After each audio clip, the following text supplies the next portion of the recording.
Well, hello everybody, and welcome to the show today. Very happy to have you in here. Going to be talking about comic books as best as I can, as best as I can. There's my caveat.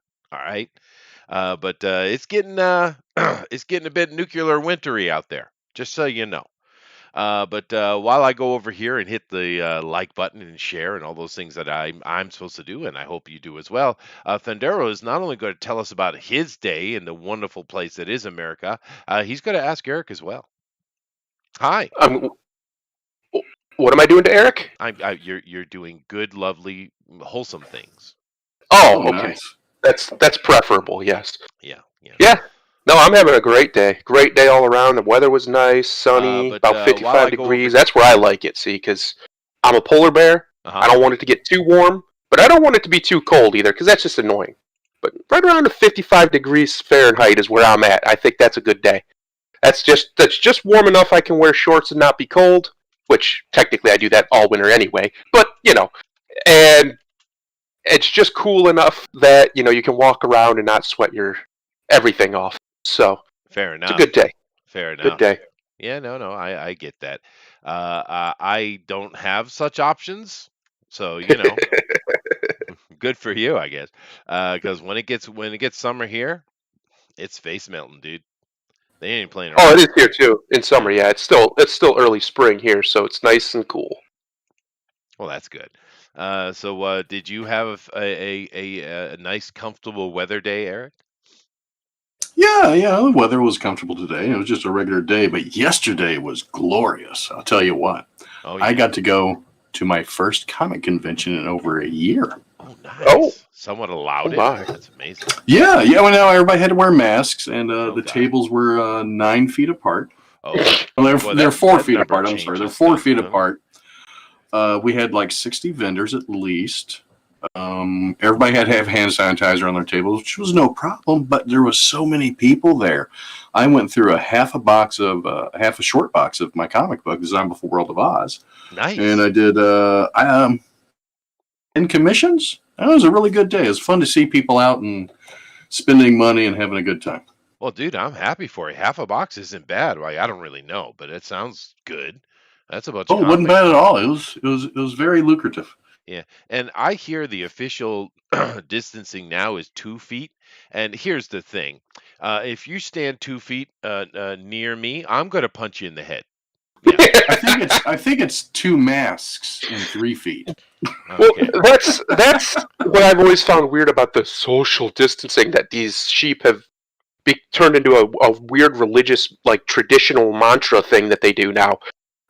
I don't know about you, but I never really stood all up in people's business to begin with. No, That who just does seems that? rude to me. Who does Like, that? who's all up in your face? I mean, yeah, there are some weird people who do that, but you just be like, hey, can you take a couple steps back for me? You're crowding me a little bit. Well, And most people are like, oh, I'm sorry, and they just do it. Like, yeah. it's not a big deal.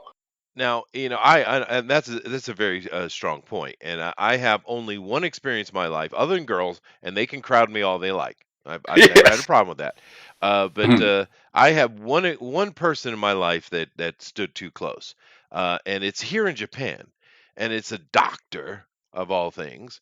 But my band, not every year, but many years, my band will play do a live set for the this prefecture's doctors end of year party type of thing, and we'll do a live set for them, and so I know a lot of the doctors in this prefecture because of that.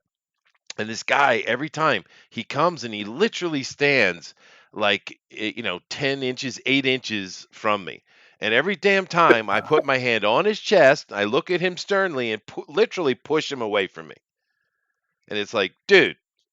A hint. Take one.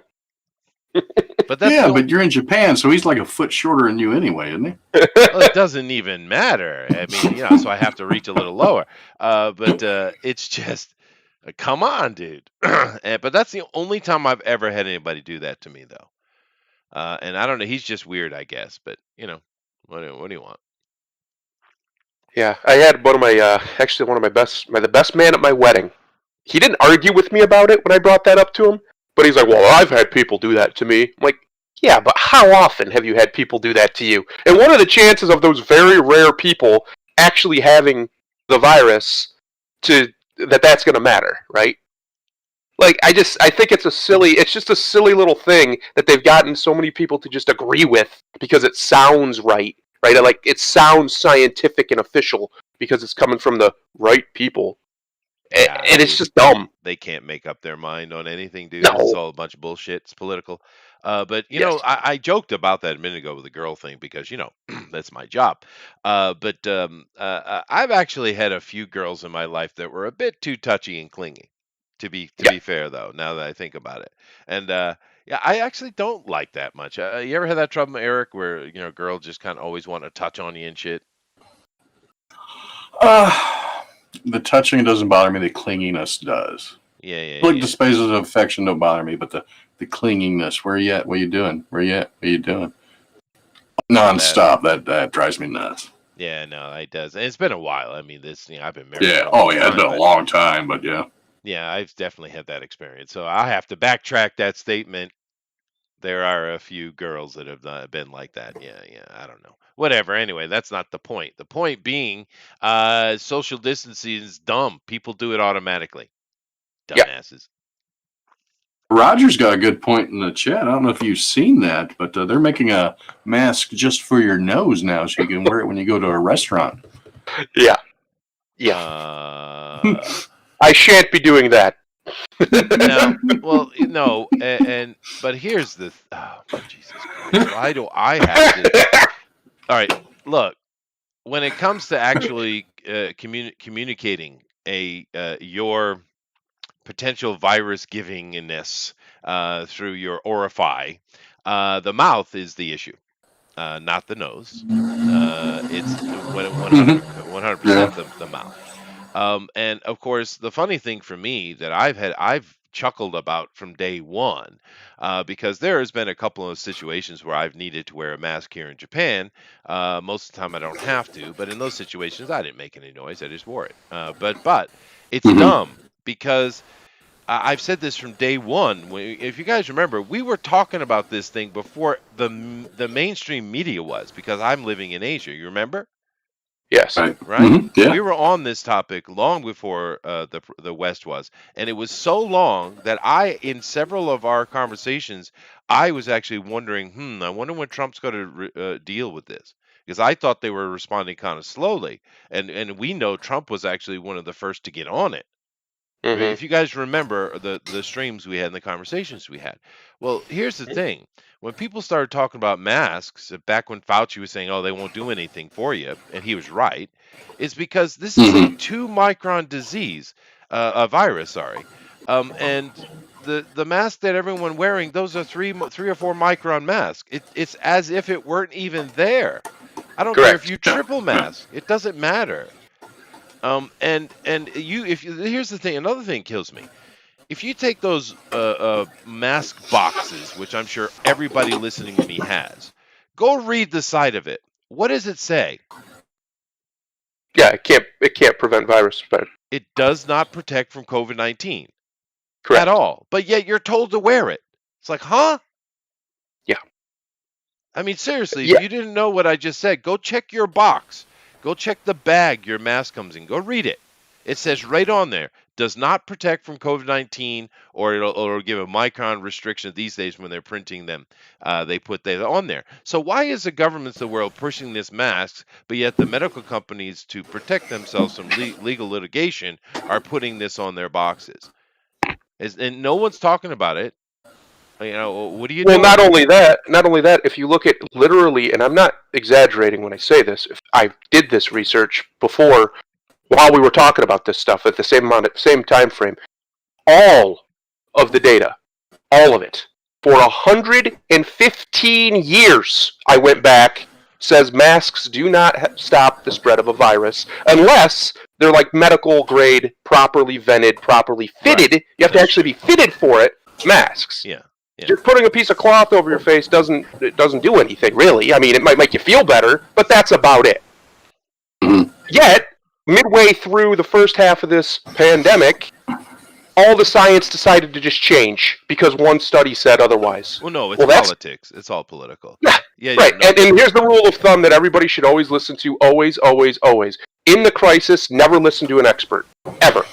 Because they're a person just like you, and their opinion's going to change to whatever they feel. Yeah. Listen to what they said before the crisis. Don't listen to them during it. Well, some of the studies that we have going back to the Black Death even, right? Yes. That's, we do have medical knowledge for a while. Do keep in mind that Cambridge University's been open and operating for 800 years, just so you know. Yes. The information they found during that, and it affected how we've done things in the future, is cleaning your hands, washing your body, right? Cleanliness. And if you didn't notice, it's around that Middle Ages period that we started getting the church with the golden rules. And one of those golden rules was cleanliness is next to godliness. Now, understand that wasn't part of the church before, right? It was never a comment. They did that, and they started saying that and trying to control the population because they had, during their studies, they had shown that, well, just cleaning yourself was very helpful against the spread of disease. Now, we do know now the fleas and all that kind of stuff, and they didn't have germology or understanding of the size of those things, but they saw a correlation. So in all of the things they have said, this hand sanitizer and the cleaning, keeping yourself clean, that actually is helpful, right? Right. So, but anyway, we're not here to talk about COVID-19, or is that what it's called? They changed the name yet? They don't know. It was the Wu flu. What it's really called is, for most people that have it, is the flu. Yeah. And they just keep lumping the cases together. That's why we had 30 million cases last winter, and this winter we only had 1,500 flu cases in the whole country. Yeah. That doesn't make any sense. No one died from anything else either. So that's pretty yeah. It's a miracle. It's a miracle. Miracle. We cured it. We've cured it. We beat it. Well, I'm going to get into some more dour things here in a moment. So let's have a couple moments of happiness, if you don't mind. Joy. I actually, of course, yesterday we didn't have a show. I do apologize for that. Just keep in mind that, unfortunately, this show is my hobby, and my job always has to come first. And I know you guys understand that, but it's just that's the way. That's just is what it is, and I do my best to try to be as punctual and as I can be. But nevertheless, this weekend because I only work I call it half a day. You guys probably call it a normal day. But I do have my nights on Saturday, and I have full Sunday. And my wife and I, we did watch some stuff. We're always trying to find something we can watch. We like media. We like watching TV and movies together when we can. But I did, I have a question for you two, and to Chad as well. Why is it that all the good storytelling is coming out of anime? What's up with that? I wish I had a good answer for you. The only thing I can give you is they actually care. I guess, dude. Yeah, I like. They're not trying to push some agenda. They're just trying to entertain you and tell you a story. Yeah, well. Yeah, that's probably it. Yeah, I think it's just simple old standard capitalism, man. But I watched two things this weekend. Because the seasons they come out with are very short now. And this was a collaboration. These things, I think, were made for Netflix, and they were a collaborative effort. But I watched two things, and, one of them was really pretty solid, and it's called Dota, Dragon Blood, Dota Defense of the Ancients, which is that tower defense, mobile game that became king of the world there for a long time. Dota and League of Legends was the big MOBA game sets, right? The competitive ones, right? So I don't really know anything about Dota because I don't like MOBAs. I'm not into them, right? But that show is straight up pretty good, dude. It's a good story. It's very D&D, fantasy type of story, but it was good. I think it was 7 episodes, 8 episodes, something like that. But have you guys seen that? No, I didn't even know they had one for Dota. Yeah, it just came out, but I suggest you check it out, man. It's solid entertainment, man. It's a good, solid storytelling. Oh. The animation is good enough. It's a mix of that CG stuff, and some people don't like that, but I thought it was good enough, and the story was pretty solid. Yeah, that doesn't bother me. Yeah, me either. But my kids can't stand it. They're like, Yeah. in staunch defense against it. But anyway, so Dota's one. But here the second one, which was actually the first one I watched, is the real surprise. You guys remember those Pacific Rim movies? Yes. Yeah, okay. Well, this is called Pacific Rim Into the Black, and it's just like Pacific Rim, but with a good story. Yeah. Yeah. Yeah, I've seen some of this. Oh, It looks cool. really good. Yeah, it's better than good, dude. It's really, really well written. It's a good, solid story that's developing. It left it on a cliffhanger, of course, and I want to see more. The animation is better than the Dota thing, I think. But and of course, when you see Pacific Rim, it's intended to emulate the manga and the anime stuff of the 70s, right? That Hmm. we grew up with, even unto the 80s. But it's really, really good. And I was trying to be funny and sarcastic. No one laughed though, with my comment that it's like Pacific Rim, but with a good story. But it's true. It's Some true. people really, really like Pacific Rim. It's fine. I thought it was fine. The first one particularly was entertaining. I think it's more so that they like the concept. Yeah. And they really want Probably. that concept to be more popular. And I agree with them. I think it's a great concept, but the movies themselves are pretty weak. Story-wise, they certainly are. Yeah, the action's great. Yeah. And of course, this is a TV series. I think it was 8 episodes.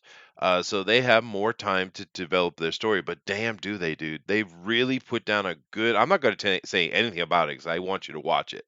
But they put down a solid ass story, dude. Really good storytelling. And it's much more realistic to if you were having this problem of these monsters being sent from a parallel universe in order to destroy and take over our universe, because that's the premise, right? Hmm. Then what would it be like? How would it be? And they set this in Australia, and it's good, dude. It's really, really good. I really suggest it, and which brings me to my last little point involved with this. Both of those, these are both Netflix originals, or of course they're collaborations, but Okay. they're bought and funded by Netflix. Both of these, however, the Dota and the Pacific Rim anime, are obviously being created or some kind of collaboration with Australia, and there's a lot of Australian voice acting. And here's the thing: I know Eric understands where I'm coming from this. I didn't realize that Australians could actually be cool and regal because they always come across as some dumbass cooter. You mean Crocodile Dundee? Yeah, you know what I mean. Yeah, The I know Australian what you accent mean. always like some dumbass country boy, right? Redneck. But no, they an I Australian never accent thought of can, that, but yeah, you're right. yeah. Never seen sophistication. No, but they have them though. It seems. So I don't know what's going on. It is Australia trying to do like they did way back in the 80s, and they made it real cheap to make media in their country. They used to do that. Now, of course, we have Georgia and Vancouver and Toronto and various places like that make it cheap for people to do films. So I'm wondering if Australia's had a change of heart. I don't know, dude, but that's my suggestion. You guys go check it out. Do you guys have any suggestions on some cool things we could watch? Because there's a lot of shit. Of course. Falcon and Winter Soldier. Have you not watched it yet? Oh my god, you can suck No, the hold on. left one Hold on. and the right one, sir. Hold on.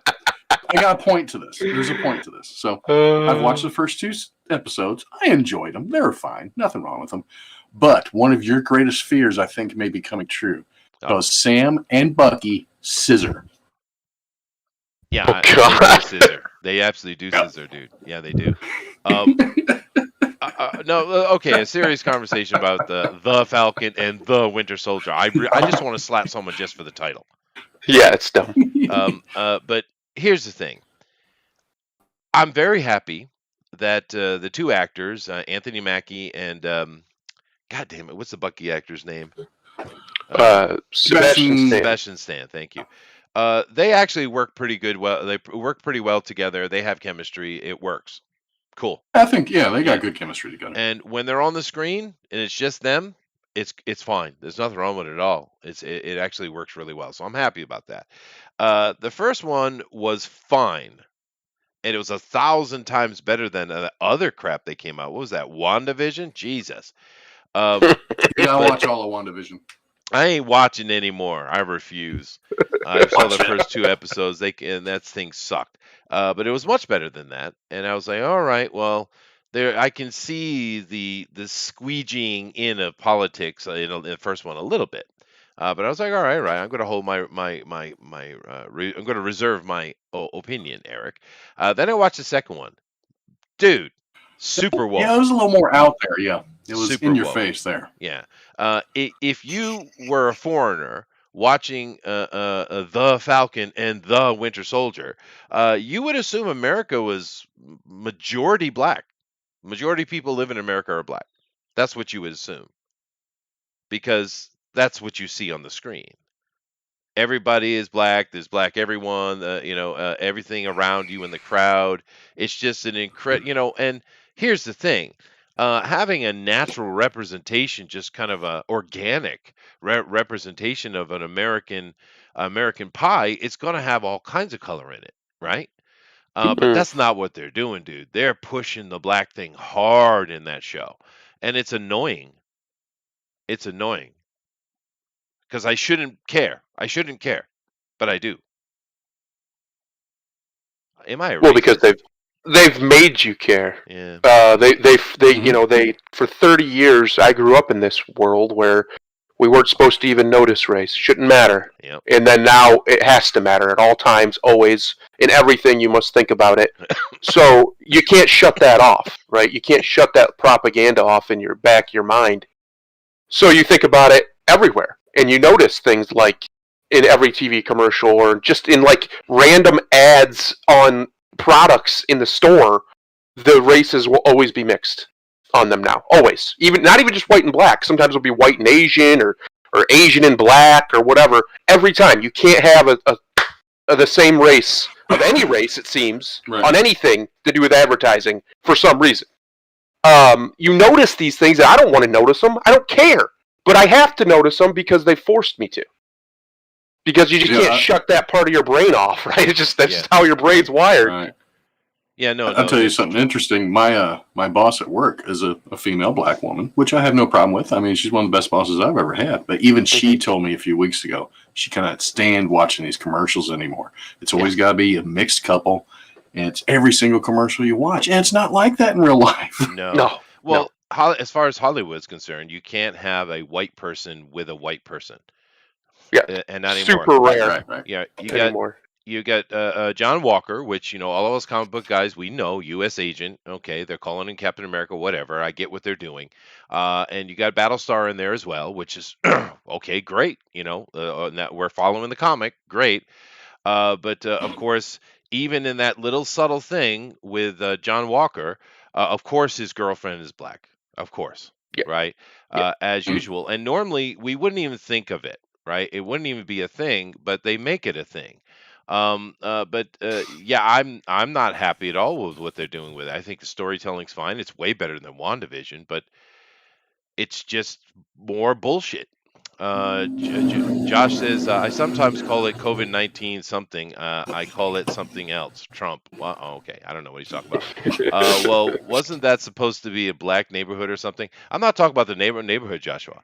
I'm talking about just the background scenes, like with the news coverage and all those other things. So they were in a black neighborhood, and that's not the point. I'm talking about the other stuff. They're really, really pushing it, and it's intentional. That's the problem, right? Well, it's even worse with homosexuality. The way the media presents it, they've actually done studies on this. The average person, especially outside of America, they think on average that the country's about 30%, 20 to 30% that way. Homosexual, gay, whatever. No. Which is obviously not even close to that's not even close to the actual number. But because they push it so much in every show now, it seems, that's what people assume. They just, that just must be how it is there. Well, 4%. Do you get those HIV medication commercials nonstop in your area? When I very rarely watch television, I'll see them. Yeah, Oh, yeah. wow. It's, So you only have. for gay men and transsexuals, but not for women because it doesn't work for them. Yeah. Oh, fair And enough. some stuff I've watched, it's been every commercial break. Yeah. Well, that they were pushing propaganda on that back in the 80s, if you remember, the whole AIDS awareness thing, and of course it's nonsense. In general, it's a gay disease. It is what it is. I mean, the vast Yep. majority of people get it, but they didn't like that image, so they had the big campaign. It's for everybody. No, no, AIDS is not for everybody. But that's what they were telling us in the 80s. I know you remember, Eric. Yeah, I was there. Yeah. But whatever. Oh, a good show to watch about that is it was an HBO movie, and the band played on. And the band played on. Matthew Modine. Yeah, it was about the AIDS epidemic, how it started, and how just the whole AIDS era there in the 80s. How it wasn't really an epidemic. Bullshit. No, it was propaganda, dude. Let's see here. GOP said they're really pushing the black thing hard. Yeah, they are. And for a child of the 70s, it's kind of nonsense because most of my favorite live action shows I grew up with were black. Dynamite, baby. Yeah. Joshua Hughes said over there, I'm glad they didn't at least make John Walker a racist yet. Yeah, yet. Oh, he will be. No, he Guarantee won't be. His partner's a black guy. But I do also. That don't matter, Chester. That don't matter. You can be racist and have a black partner. That's fine. And did you know originally in the comic book when Battlestar he was named Bucky, but they changed that because it was a racist term? Yeah, no, I'd heard that before, and it's dumb because they were just making him the new Bucky. But I don't care. Battlestar's a better name anyway. Yeah, it's cool. It's way cooler. Bucky. Yeah, and I didn't mind the Battlestar character, because people who don't know the comic are probably thinking, oh, it's just more of this black pushing black stuff. But no, it's actually from the comic. Yeah, exactly. Yeah. And I would almost say I wouldn't care about it. Because I don't care about the MCU anymore. They had their chance with WandaVision and they blew it. But I would say I don't care if they want to have, a heavily black themed, heavily black influenced show or whatever, or even a movie like Black Panther. It didn't offend me that they had that. What does offend me is the only reason I think that this is happening in this show is because of Falcon being black, because they feel like I can already hear Disney's execs saying, "Well, we gotta have a black one." Right, we gotta have a real black one. We can't do Black Panther anymore because Chadwick died. So we gotta black this one up real big. I can hear them saying something. They're not using those words, but that's what they're saying. They probably did use those words, dude. That's the thing we've learned. Liberals are actually very racist. We've actually extremely. But on a more positive note, although I do agree, Joshua, that whole cop thing was cringy. Yeah, they had to put that in. Bad white cops, right? AIDS is for everyone. Chester learned to share. No, GOP. But anyway, the good thing though is my actual only concern going into it was about Anthony Mackie himself, right? Because he's a good supporting actor, but he just doesn't have the chops, man, to kind of stand on his own. It's like Scarlett Johansson, really. And I'm very happy, though. He and Sebastian Stan have good chemistry. They work well together. It uplifts them both. So that's a really good thing. I think that's very positive in my opinion. That's natural, too, because if you ever watch them outside of a movie, they have great chemistry together, just as people. Yeah. They're clearly friends because they give each other shit constantly. Oh, that's so. Yeah. Because that's what friends actually do in real life. That's right. Especially guys. We're the worst to each other. It's ridiculous. Yes, we are horrible. So I'm happy about that, but I'm not happy about where the direction is going. Now here's the thing. My last point on Winter Soldier here, or the Falcon and the Winter Soldier, is Flag Smasher is an actual character from the comic book. He's part of that Nazism that Captain America was forever fighting, right? Some of the globalist remnants. filth. Well, yeah, the World War II Nazi leftovers that Cap always seemed to run into. That's what Flag Smasher is. He's a Nazi. But now they turned him into some kind of Che Guevara for the people thing. What happened with that? Well, he's not I a don't he know what anymore. happened. It's a group now. He even had a really cool costume in the He comic did book. have a His great costume is Yeah. sweet. I'll say that. That's It is his sweet. name's retarded, but his costume's sweet. It was kind of like Space Ghost, but cool. Yeah, Cooler. yeah. I Yeah. love Space Ghost, but it's I kinda like his big. I like his big mace too. That's cool. Yeah, but- yeah. Oh, Him as a character, he's a globalist. So there you go. That's why the whole idea gets to be a little bit, what do you want to call it, revamped into more, different style, because globalism is the big hot thing in corporate America now. They push it all over the place, and so they have to, fiddle around with that a little bit because they can't. Literally, Flag Smasher is them. He's literally them. He has the exact same worldview as all these big corporations and the corporate Democrats and That's Republicans have. yeah. So they have to change that. They have to do a little conditioning of that image. Let's put it that way, because they can't have them be the bad guy in their own movie, their own show, whatever. True. But this group that calls themselves Flag Smasher, and they have gotten hold of some version of the Super Soldier Serum, their basic complaint or conceit, it seems, is the fact that after those people 5 years later return from the blip, as they keep calling it, they don't like the fact that those people are getting good treatment and people are trying to help them. They don't like it. It's like, what about us? That seems. Oh, to be so their they've taken them from being globalists and made them nationalists without the nations. Gotcha. Yeah. See, they had to take the bad guys, because Flag Smasher's all 100% globalist. Go read anything he's ever said. Yeah. He wants no borders, none. So they got rid of that because that's what they want. So they can't have that be representative negatively, and just switched it over to basically a form of nationalism or something very similar, where they want to. They feel like they're being cheated by others just coming back or showing up or whatever you want to call it. The people, they represent the resistance to Antifa is what they are. Yeah. Yeah. The problem is I think they came off more sympathetic than they were supposed to. Yeah. Well, that's the big problem with Marvel, is they keep making their villains way too likable. Yeah, way too likable. That's fair. Like, I like Killmonger and Black Panther. He's the best part of that whole movie. He's great. He is, and of course, same with Thanos, right? Yep. Oh well, what are you gonna do? All right, let's come over here, and we got to get into the news. We're like 30 minutes in. We haven't talked about anything but that was important at all. So let me do this in a second. I've shared it with you guys, so let me bring it up on the other side so we can take a look here. So go ahead, Thundera. Let's get into our first story. It's a happy one. My Hero Academia World Heroes Mission movie releases debut preview trailer. That is a lot of words without a comma. Confirms summer release date. Yeah. Now, Eric, you were sitting there and telling me that they're working on like a live action adaptation as well. I thought it was this. It might be a different anime or manga. I know there's a manga that they're going to do a live action and a cartoon on, but it might not have been this one. I thought it was this one, but I could be wrong. They're all the same to me, honestly. Well, I mean, My Hero Academia kind of fits into this channel more than a lot of manga do, or an anime, because it is based upon Marvel comic books, lovingly so. Marvel and then Superman. He kind of melded those together with All Might. But it's a true superhero comic book, and here in Japan, you don't really get that. You get hero stuff. Dragon Ball is certainly a hero thing, but Dragon Ball, of course, is based on Journey to the West, which is a very old and highly loved book over here in Asia.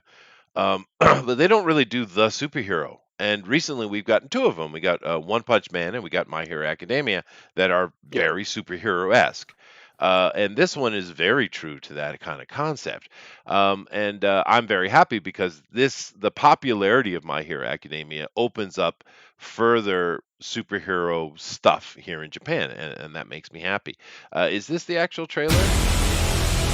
I don't know. 個性それは人類に与えられた祝福か犯人は出緑谷と断定指名手配世界を Looks 終 like わりへ導く力か Yeah, let me listen. 頼むぞ未来のヒーローたち必ず止める俺に命令するんじゃねえ絶対に守るんだ世界を Okay, so there is just a kind of quick translation of what they didn't say much in the trailer really, but there's some kind of major world threat.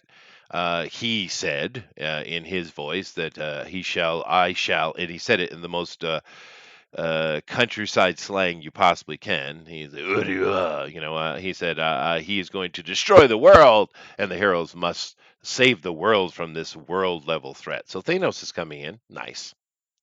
Nice.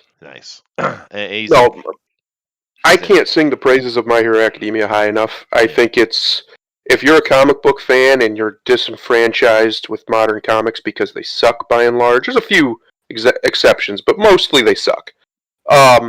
This should be right up your alley. Yeah, it's still a little Japanesey, and what I mean by that, it's still got a little bit of the manga stuff in it. It does. But it's not as bad as some others, and it hits all the right notes when it comes to what a superhero book is supposed to be about. Yeah. It gets that all right. Yeah, it does. And My Hero Academia is absolutely a Japanese product.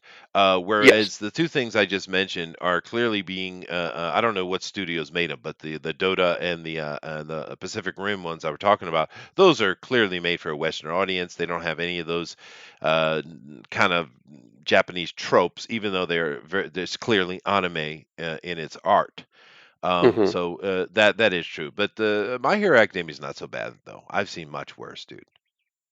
Well, also, and then like we were saying, it's kind of a melding of, you could take Marvel or X-Men, really, and a mixture of that with Superman in general. Like the way he kind of melded those two mythoses together and made his own is fantastic. And especially if you want to watch an anime, like say you don't want to read the book, that's fine. I understand. It's black and white. It's not as fun as American comics. But the anime, if you want to watch a fantastic anime, every bit of it from season 1 to season 4, there's not a part in it where it's just bad for a while, like a lot of animes are. Yeah.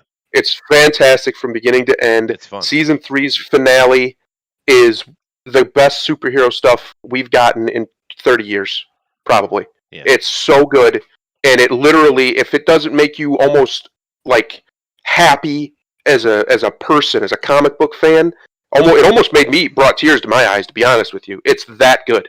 It is. It's what it should be, and it's what we've been missing, especially from Superman, for a very long time. Yeah, no, that is true as far as All Might's storyline goes. Eric, what reminded me when I watched, because I watched this with my kids, My Hero Academia. But the thing that reminded me is I think this dude's our age. And he clearly read Western comic books. It's kind of rare during that period, but he somehow got a hold of them. But another thing, you know what he did, and you'll understand what I'm saying. You remember that Eddie Murphy movie, Golden Child? Yeah. You remember the whole thing, the little glowing kid and the power and stuff. Well, clearly he saw that movie too, and he took the concept of the Golden Child and he sat him at the beginning of our story, which is well before the story starts, actually. And the Golden Child pulses onto the planet, and the majority of the population of the world gets some kind of power. That's what he did. It's clear he watched the Golden Child. Yeah. Well, the other thing is, the author of this, which his name escapes me, but I'm sure you could find it. It's probably in there. This is how much praise I can give to him. If I had the ability to control a production of a new Superman movie or series of movies, he'd be the guy writing the script. No question. Because he gets it. He gets the character. Roger says he's going to give My Hero Academia another chance. You should, dude. It's really solid entertainment, and it's good comic book stuff. This is why we keep talking about it here, because unlike most Japanese anime, this is very, very comic booky. It really is. GOP Gamer says, "What is the worst anime you've ever watched?" Dude, that's a long ass list. Yeah, they make a lot. That's a long ass list. The other crazy thing about it is I was very skeptical of it before I watched it. And I just kind of watched it on a whim. I was like, I got nothing else to watch. So I started watching it, and I just fell in love with it. But I was very skeptical of it because I just figured there's no way this Japanese guy, where they don't even really like superheroes, the whole idea, There's no way he did this, and it's probably just going to be like Naruto or whatever, right? It's just going Right.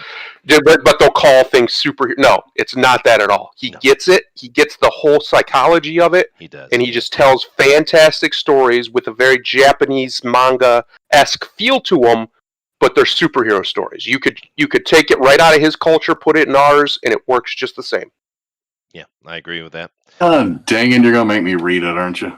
Or just I'd watch watch it. it, actually. Just Yeah, watch I it. just watch it. Yeah. The anime, the music and stuff adds a lot to it, so I'd watch it. Well, what you'll see, Eric, and everybody listening, is you'll see a lot of little wink to Western stuff that you'll recognize, and that's interesting because most Japanese have no clue. I mean, and that's okay. It's not their culture. But Japanese Right. are the type where they'll wear like a Snoopy shirt or have a Snoopy pencil case. They've never seen a Peanuts comic strip or watched a Peanuts cartoon ever. It's just the branding they like. That's Japan. This guy's different. He actually enjoys Western culture. Okay. And Anyway. it's very much in the one last thing. It's very much in the vein of there are things that are going to happen at the start of it, like the introduction of All Might.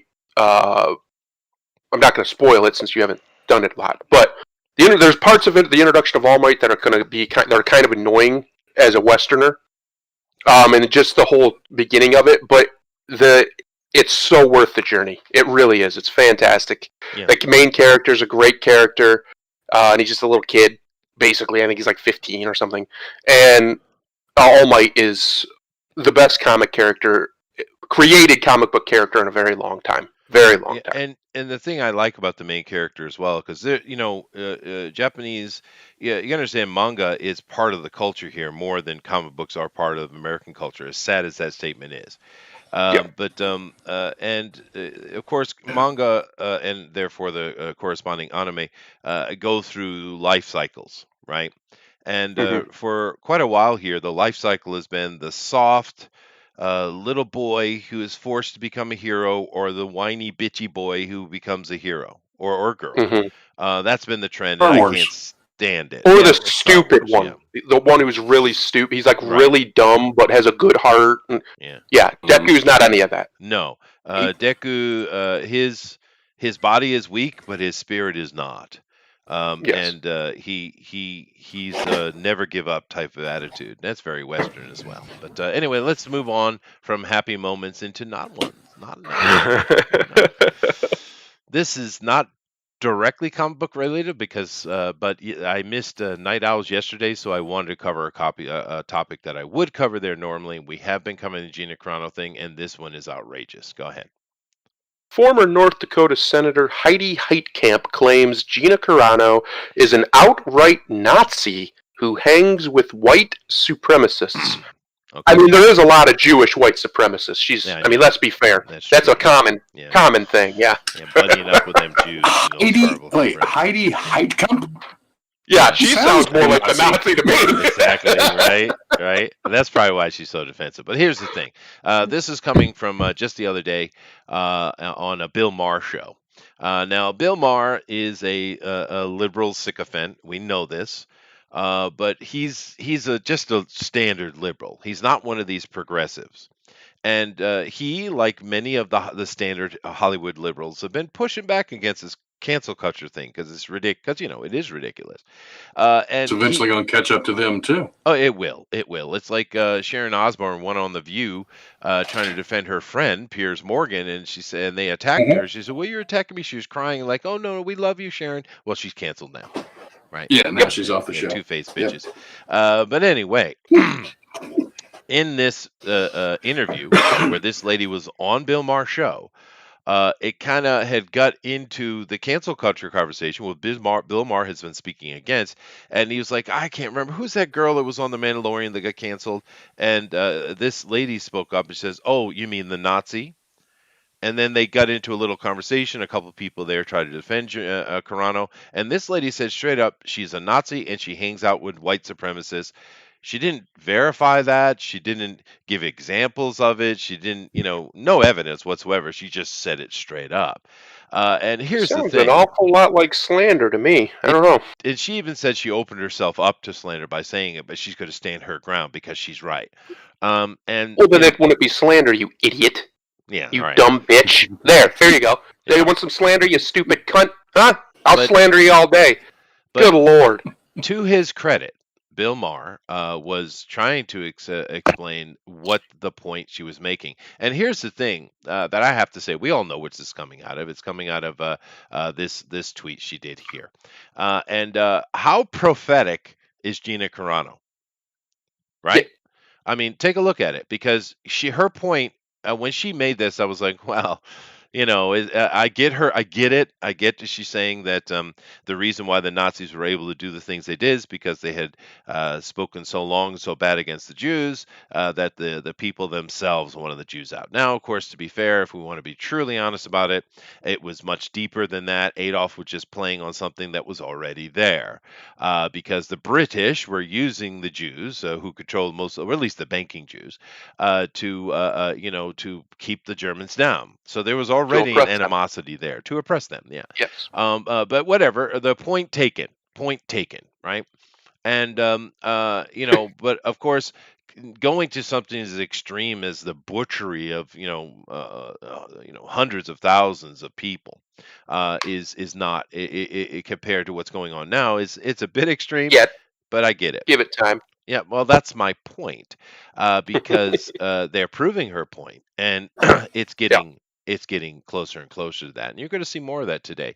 But good on Maher. I hate to say good things about the jackass, but he's right, and this woman is an absolute piece of shit. Yeah, I said it. Yeah. I said it. Yeah, no, she deserves any level of insult lobbyied at her, in my opinion. Calling them a Nazi when they've done nothing to earn that label is, I mean, there's nothing you can call somebody worse in our culture. You can call somebody a It is pedophile. hate speech. Yeah, it's literal hate speech. You can call somebody a pedophile, and that would be better than calling them a Nazi. Yeah, There's well, no worse it's thing you true. can be right now in America. Well, especially seeing is there's no evidence to show that she's that way at all. She was actually, first of all, showing compassion and siding with the Jews against the action of the Nazis in her statement very, very clearly. So what this really does for me is shows that, well, okay, either you're an idiot, Miss Heitkamp, or you're just a propagandist. It might be both. But it doesn't matter, because how many people are we hearing saying this about Gina Carano when her statements prove the opposite of these comments? Correct. Right? Yeah, and her choice of employer. Well, the Super proves Jew, the opposite. Super Jew backs her. I mean, the Super Jew is on her side. What are you on about? You cannot be more Jewish than that man. No, and he hired her. cannot. So I don't think she's a Nazi, guys. I think we can just look. If it quacks like a duck, it's a duck. And in this case, if it's not Hail and Hitler and Jews hire it, it's not a Nazi. Yeah. Just say it. I think he hides his side curls under under his little cap, by the way. But Super Jew. I'm telling you, Ben Shapiro is going to be the president of Israel one day. I'm telling you. Right? Mark my words. But anyway, it's bullshit. We all know it's bullshit. But the theme of today is, where are we going with this? This is my theme I want to talk about today. Where are we going with this type of thinking? It's not. This is nothing new. We've seen, Eric and I have seen this our whole life, and the people older and younger, so have you. This kind of propaganda coming out of politicians. It's nothing new.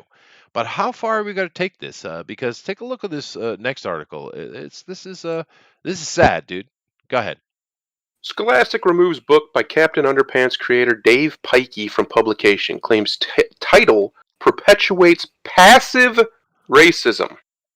Scholastic. Keep this in mind. Scholastic is a company that is basically giving free taxpayer money to support the libraries of all our education systems across America. That's what they are. They are like NBR, or what is that's not NBR. What is that stupid NPR? NPR. Thank you. PR, yeah. PBS. They are funded by your taxpayer money. right? Scholastic. What's the problem? Let's just take a look here at the cover. There's several other things we can look at here. What do we got? We got a 70s dude, 70s dudes, a white dude, white surfer dude, and a black Afro dude, clearly from the 70s, and we got a Chinaman. Okay. Well, hmm I understand exactly what everyone is here. Therefore, the art is effective, right? And they're buddies. They're good old buddies, right? They're basically, he says, when can we learn nunchakus? You know, because they want to be able to fight evil, and they come to find a martial art master to help them. And he says the best fighters do not show off their anger. The wisest warrior wins without a battle. Okay, nice pearls of wisdom, something you'd expect from a kung fu master, right? Well, I'd also expect a kung fu master not to teach nunchucks because, well, nunchucks are terrible weapons. Well, One they're and two, Japanese. they're not kung fu. No, they're Japanese item. But you know, their whole he's doing the milk jug thing. They're the studying. It's just typical Hong Kong movie tropes, right? And it goes on and on. And Master Wong here is portrayed as a master. He's a good guy, and these two idiots are trying to learn to be great fighters so they can fight evil. Okay, fine, fine. And of course, the problem is you got a black guy. I'm sure the white guy is not a problem at all. You know, that stupid surfer white dude. No, that's not. That's fine. But the afro is a problem for some reason, and because it's a Chinaman dressed like a Chinaman, and he's doing kung fu. That's unacceptable. That is cultural appropriation, sir. But you know how sad this story gets? The creator of this, what's his name again? And now Scholastic apologizing to everybody involved with their organization for daring to have this book. We are so sorry, deeply. But here's where it gets bad. This guy's name is Pilkey, and he gave out a public statement, and I'm going to read it in appropriate voice. About 10 years ago, I created a book about a group of friends who saved the world using Kung Fu and principles found in Chinese philosophy, wrote Pilkey in his apology. The Adventures of Uk and Gluk, Kung Fu Caveman from the Future, was intended to showcase diversity, equality, and nonviolent conflict resolution. But this week, it was brought to my attention that this book also contained harmful racial stereotypes and passively racist imagery. I want to take this opportunity to publicly apologize for this. I was and is wrong and harmful to Asian readers, friends, and family, and to all the Asian people. And he goes on. This guy apologized. He didn't just apologize. He went there, dude. He got on the knee, both of them, and put his face in the dirt. And he has, of course, the point is he has nothing to apologize for. Nothing at all No, to apologize for. no. That's the sad thing. He did nothing wrong, but yet he believes it, right? Just I like can, everybody in else. my little part of Ohio, I can go. I actually live in the very Asian area of this city. There's Asian markets everywhere. There's Chinese restaurants, the whole nine. I can go to these places and I will see people dressed like that. Are they wrong? Are they bad for perpetuating a stereotype, or do they Clearly, just like to wear their clothes? clearly. But let me kind of give you the skinny here, Eric. Give you a little bit of inside Yeah. baseball over here in Asia. Asians don't give a shit about your stereotypes. They don't. No. They got their No, own. I wouldn't think they would. No, And, they got their own. I got two things to say about this. I would have watched the hell out of this if it was a cartoon back in the 70s, early 80s, because it Sure. sounds cool. It sounds fun. Yeah. But as an artist, how am I supposed to draw an Asian character if I can't give them, slanted eyes? Yeah. How's anyone going to know? I can't give them the eyes of a European. No. That's part of it. Like, It's the I'm eyes. is part of it. genuinely. I know why in my rational brain, but my brain that is just normal and human looks at that and I say it's just preposterous to think that anything in this is racist at all. No, there's It's nothing here. It's nothing. simply Zero things. well, it's how in media you relay information quickly. With stereotypes, here's the thing. I've been hearing people go on and on about objectification here for years, right? But the problem you have with complaining about that is we humans objectify everything. It's how we make decisions. It's how our brain works. and using the natural objectifying aspect of our thought process is how a storyteller can tell his story in very quick little snippets. That's how you do that. It's storytelling 101. If you've ever taken a storytelling class or read a book or anything like that about that subject, that's what they teach you to do. You want to Yeah. encapsulate. And this thing on the right here, where you got these two guys, they're clearly primitives with some stylistic 70s look on it here for the comedy, and the Asian dude and his little Asian house and his little Asian shirt. It relays the information immediately to us, and we understand what's going on, and that's how you do that. And it's just the sad thing for me is he apologized. He should have said, "This is ridiculous, and I'm taking you to court, and I'm going to sue you." That's what he should have done. Yes. But he's probably some West Coast cuck, and he has no spine. And the main reason, Chester, I can answer all your questions. The reason we're where we're at now is because there's too many men like him. That's the coldest, hardest answer I can give you. Well, Said males. I don't think. Yeah. Too many males like him. Well, too many people who enough. should have the spine to stand up and do exactly what you just said and say, "No, this is ridiculous and wrong. How dare you? How dare you actually get angry? Where's your anger? They just called you a racist right to your face. That's the worst thing you can be in this world right now, which I think is ridiculous, but that's not, I don't make the rules. This is the culture we live in. Well, calling somebody a Nazi or a racist is worse than calling them a murderer, and you're just going to take it? Well, you're just going to apologize? Right. Well, it's slanderous for one. And you can take people to court for that. And two, clearly he has a contract. Yeah. But it's a breach of contract. But not now because he's publicly agreed with it. So he threw that out the window. But GOP says, does he actually believe it, or is he just going along with what he thinks will protect him? I think most of the people, it's the latter. I would agree. But if you read his apology verbatim, he's a cuck. He's a Californian dude. No, you won't believe where he's from. Where's he from? Cleveland. Ohio? Oh, no, I believe that. I believe that perfectly. Cleveland, yeah. You ever been to Cleveland? Yeah, I believe that. No, but here's the weird thing. How old would you think he is, just by his statement and all that? 50? 30s. 55 years old. Yeah. Good Lord. Yeah. We've had 60 years of weak men in this world and in this country, and now we have the communists taking over everything, the racial, whatever you want to call them. They call themselves woke or progressives. I just call them filth, because that's what they are. Yeah. They've taken over everything because weak men let them. Yeah, no, he is a soft guy, and that's the saddest thing for me, because one, Scholastic is wrong, and two, he's wrong for apologizing. But once again, my theme of today: how far does this go? How far do we allow it to go? Because what do we got? We got a cancellation of something that's actually showing Asians in a positive way, but it's canceled, right?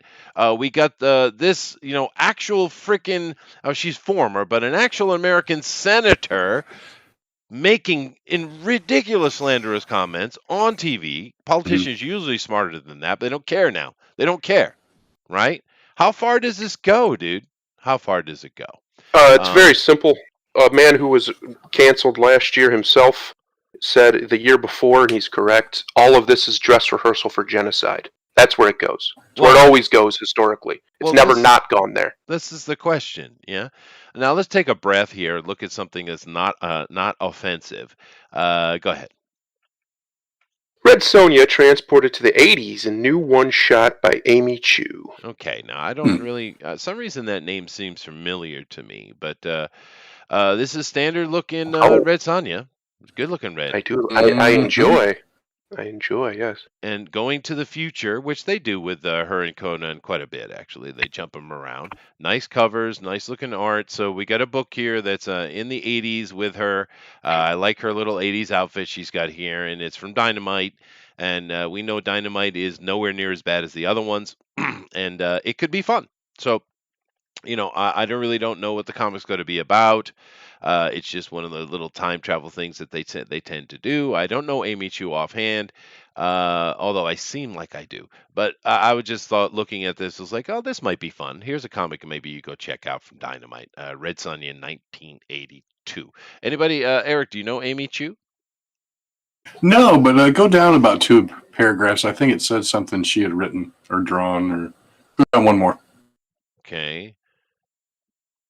Was it Poison Amy Ivy, Chu? Green Hornet. Poison Ivy and Green Hornet. Yeah. Okay. Eric Blake and colorist Adriano Augusto. I've heard that name before. Lead cover by indie sensation Danny. Depicts Sonya in her slick clubbing getup. I just saw it and I thought, oh, this sounds like fun. It's just one of those little one-shot things, taking a character out of their time. It could be fun, And That sounds cool.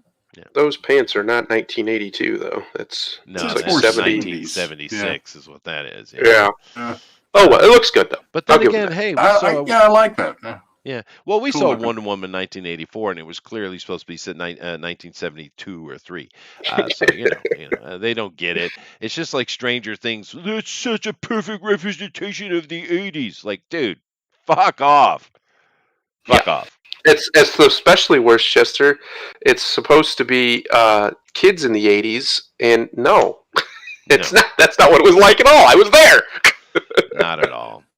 First of all, a group of boys, them finding and helping the girl, that's fine. That makes sense. It's about the only way you're going to get a group of boys to have a girl in their group anyway, right? Yeah. But at least that was fine. But dumb. But this looks good. Maybe just a little fun one shot, especially if you don't read Red Sonja. I've read a bunch of Red Sonja stuff, but I tend to read it in just spurts. I don't really follow entire lines. Therefore, something like a Red Sonja, a one shot, is perfect because you just go read it and enjoy the story and see if you like it, and maybe you get into more of it. But Red Sonja is definitely that way for me. Same with Vampirella and things like that. I don't go by long runs. I'll read a Vampirella every now and then, right? So this is, I think, the perfect solution for that kind of thing. And the art looks good, dude. It looks great. TNA and badass. The thing is, we used to love kick-ass women. We used to love it. Now it's just annoying.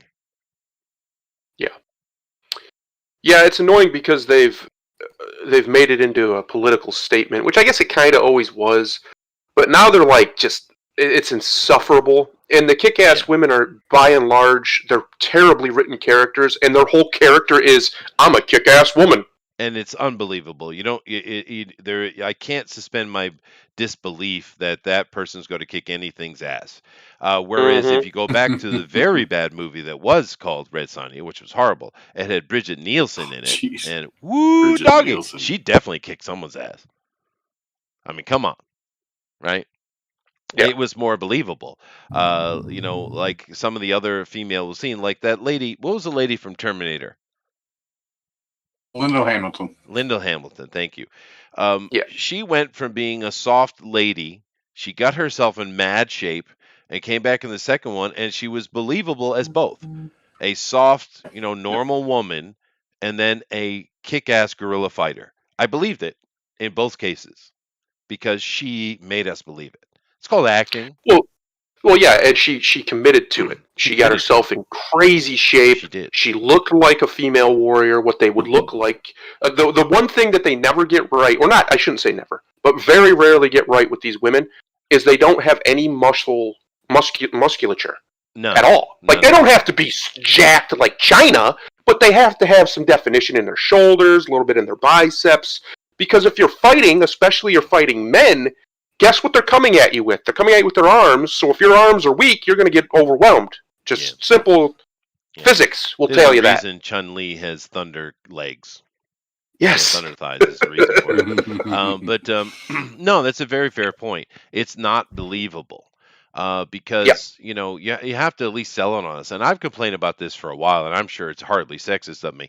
The fact that all these men are busting their ass getting in shape. I mean, it's hard to keep that kind of body.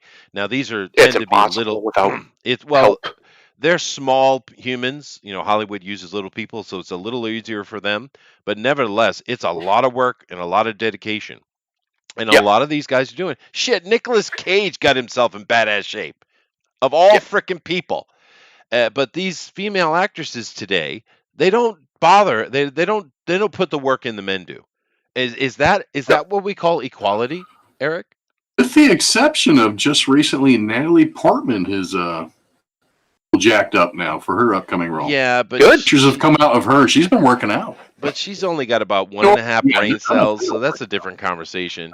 But okay, fair enough to Natalie. And she's a bit older, so good on her for doing that. And there are other examples. Gina Carano, right? Yes. But in general, go and take a look.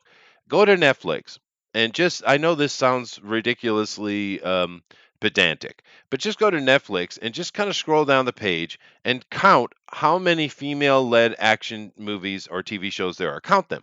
You'll see it takes up about 80% of everything on Netflix, and you'll also see that basically none of them are believable action stars. Right? Yeah. And it's insane, but I've actually done that. Oh. Anyway, but let's we need to move get on. you a better hobby. And we do. But go check it out. If you never read Sonja, perfect opportunity. It's a one shot. She's taking a trip to the future. Looks fun, dude. Dynamite's fun anyway. Go check it out. Back into it. Okay, go. All right. Rumor: Andy Muschietti, Muschiett's The Flash could wipe the Snyderverse from DCEU canon. Why bother? Who cares? Yeah, well, this is in response. This ain't ever coming out anyway. It might not, but this is in response. Now, Eric, the other day, last week, we were doing this show, and I did a full piece, like a full piece, like a 2-part piece, on the media boss over at Warner Brother. And she said very, very clearly and openly that they were looking for a new audience, and they're going to get super woke, to paraphrase. But she was very clear about it. Very emphatic about wanting to get a new audience, just like we've seen all of them doing, and they're all failing to do. And basically putting down that Snyderverse is dead. Now, you had said this earlier, and I agree. I wasn't the hugest fan of the Snyder Cut. It's certainly better than Justice League, I guess. But it's not great. But whatever. The fans who wanted it got it and loved it. And there's like a petition of 2 million people or something like that, saying to save the Snyderverse, continue Snyderverse. Now, I personally don't want that. But to each his own. But this seems to be a rumor, because rumors are used as propaganda. We know this. But this seems to be a complete response to the Snyderverse fans. Because this is big. They got to base this on Flashpoint. And if any of you guys know anything about Flashpoint, you know that, that's a time changer. And they use Flash for this all the time to create their reboots or soft reboots or whatever you want to call it. Right. Now, Eric's probably right. This probably won't even come out. But if it does come out, and this is the direction they're going, they're seemingly going to use this to just wipe the slate clean and start again. Ridiculous. Don't give the fans what they want, because they want new fans, Thundero. New fans. Yes, they want. But the fans they want better. have no money and no jobs. Well, see, here's the problem. I actually have it because I'm a nerd. I have the somewhere on my computer saved the study from 2008 that caused all of this in corporate America. Because as we know, they don't give one white-hot crap about this woke stuff, most of these companies. No, they don't. What they do care about is good PR, good marketing. Well, marketing they say is good. And they care about chasing whales. Every single company on this planet of Earth has become a whale hunter. And what's a whale? A whale is somebody who will spend an exorbitant amount of money on your product, whatever it might be. Right. That used to be the comic book audience. We were whales. We bought it all up. We bought up the merch. Yeah. We bought it, but they drove us away with stupid decisions left, right, and center. And what they found in this study is that people who tend to be, I guess we would call them SJWs, I think it was 15% of them are typically whales when it comes to commercially. They will give you all especially if you have the right politics, you say the right things, they'll throw money at you like crazy. Just throw it at you. Right. Whereas the typical consumer won't do that because they're only in it for their entertainment, and they don't become obsessed. But that's what they're chasing. They're chasing that. That's why they keep doing this. It has nothing to do with, for most of the companies. Now, some of them are doing social engineering. Absolutely, 100%. That's what clearly, they're doing. yeah. But I don't think AT&T is one of them. I think AT&T knows about this study, and they know that the marketing data backs it up, that they can chase these whales, and if they get them, they'll be fine for however long they can keep them hooked. Yeah, but that's inane. Why would you give up 100% of a whale community for 15% of another? Because they can't get 100% of the whale community anymore. Because there's just too much out there. The market's too diverse. That is fair. So it's harder to get that 100%, whereas if you can get this small 15% and make them rabid, you're in. It still seems to me to make more sense to go after the fan whales than a mythical whale, the white whale, if it were. Well, I did that. I did a good job, Eric. I get 10 points. Give me 10 points. Thank you. The captain has to hunt his whale. I don't know what to tell you, man. They don't learn. They chase a market that doesn't come. Let it breathe. Right. Anyway, I agree with you. Yeah, no, it's just, it's insane, and you're right, Cult Film Video. Yeah, but that's that. But I mean, this is oddly timed, should I say? But we know these companies use rumor to test waters or to give out information without saying it directly, so they can, yes. We didn't say that. Anyway, moving on. It continues. Oh boy. Television channel in Spain's Valencia region refuses to air Dragon Ball to air Dragon Ball due to law prohibiting content that encourages gender discrimination through stereotypes and sexist what? Yes. Now Spain, the land of the Latin lover, right? Is going to have a problem with what exactly? Bulma, I guess, is sexy-ish. But then again, Gohan, or Goku, which one is the main one? Well, whatever the main one is, he's so unaware. It's the joke here in Japan is that it's a bit shocking that he even knew how to make a baby. Yeah. I mean, that's the joke with Dragon Ball, right? So that the main character is the opposite of anything that would be, sexist. I don't know. It's got to be Bulma and her bouncing boobs, though, right? It's got to be. That's what it is. Yeah. I mean, they'll pretend it's something else, but it's the sexualization that's in the show. I'm sorry to break this to these really ugly people, but beautiful women exist, and they got big boobs. I've seen them. I married one. Yes. They're real. You can't make them. You can't say they're unrealistic. Sorry to tell you. Yeah. I don't know what else to say to you. And it sucks. Hey, I wish I was 3 inches taller and built like Mike Hearn, the bodybuilder's 55 years old, looks like he's 30, and his jack built like an actual comic book character. Yeah. I wish I was built like him, but I'm not. Yeah. But you know what I'm not going to do? I'm not going to say, well, we can't have anything that looks like Mike Hearn. That's discrimination. That's sexist. Yeah. Well, the sad thing about it, Thundera, if you think of Dragon Ball, and they're demonstrating here in this article, the women in Dragon Ball are actually very conservatively dressed. Yeah.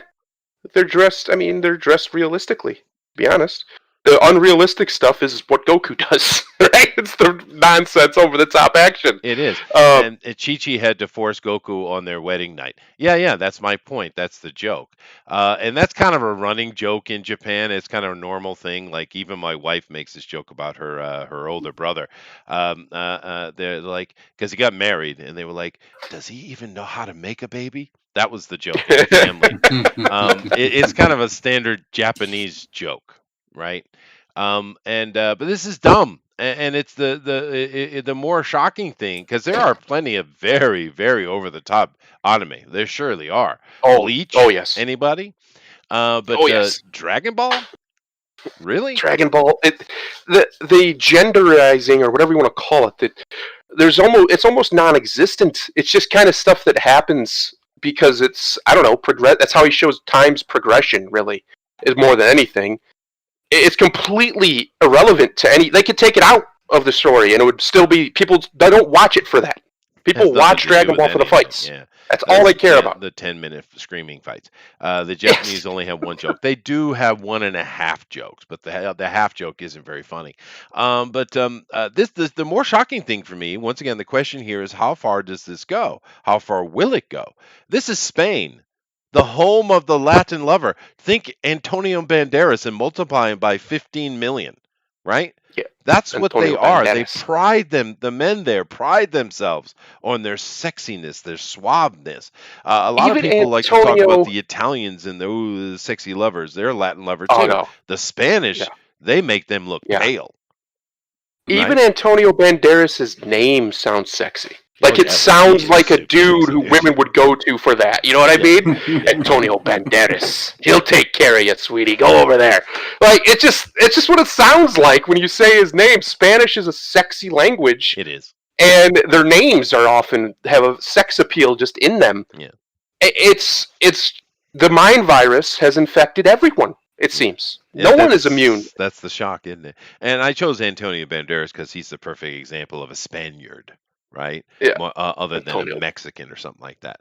Antonio Banderas. Yeah. Just listen to that. Come on.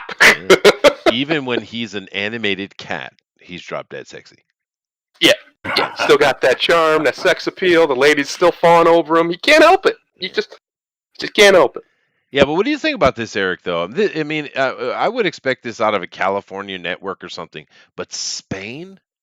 And Valencia, the home of the orange.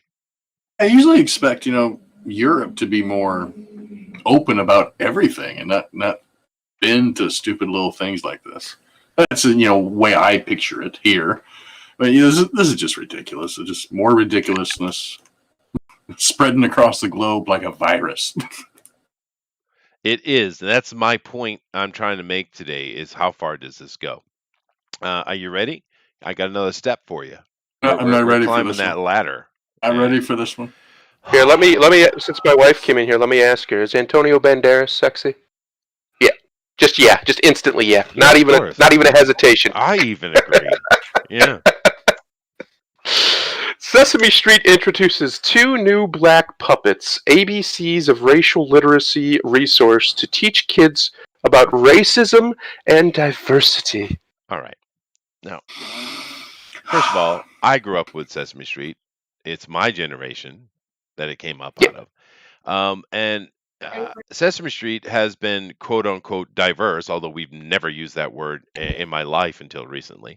Was absolutely diverse from day one. Sesame Street had all kinds of colors. It had Asians and blacks and Latinos and whites and all kind of people living on Sesame Street, which was I don't know what, Eric, the fucking point. Yeah, yes, exactly. I would say, in fact, it's probably one of the first shows to routinely show those groups interacting with each other as if it was completely normal. Usually when it was done in other shows, it was either a crime drama, so there was a balance of power thing, or it was a comedy, and in that comedy, one's being kind of made fun of, right? Like if you watch a black comedy, the white people are usually the butt of the joke, and vice versa. That's a very good point. And like Sanford and Son, for instance, I love Red Fox. Yeah, he was constantly harping on whiteys. The Jeffersons constantly hyping. Matter of fact, they had a whitey on the show just to be whiteyed, right? But it was funny. We get the joke, but it was certainly there was always a racial tension involved. More so on the white shows that there wasn't even a concern. It's just one of the characters. But in the black shows, they will always focus on that. Whereas Sesame Street did not. It was just, hey, this is the world we live in, and they didn't even talk about it. And that was the point, right? And that's what I grew up on. That's what Eric grew up on, and many of the other people. And it's why we don't give a shit. Here's what terrifies me. Here's what terrifies me is they want white people to care. Do they?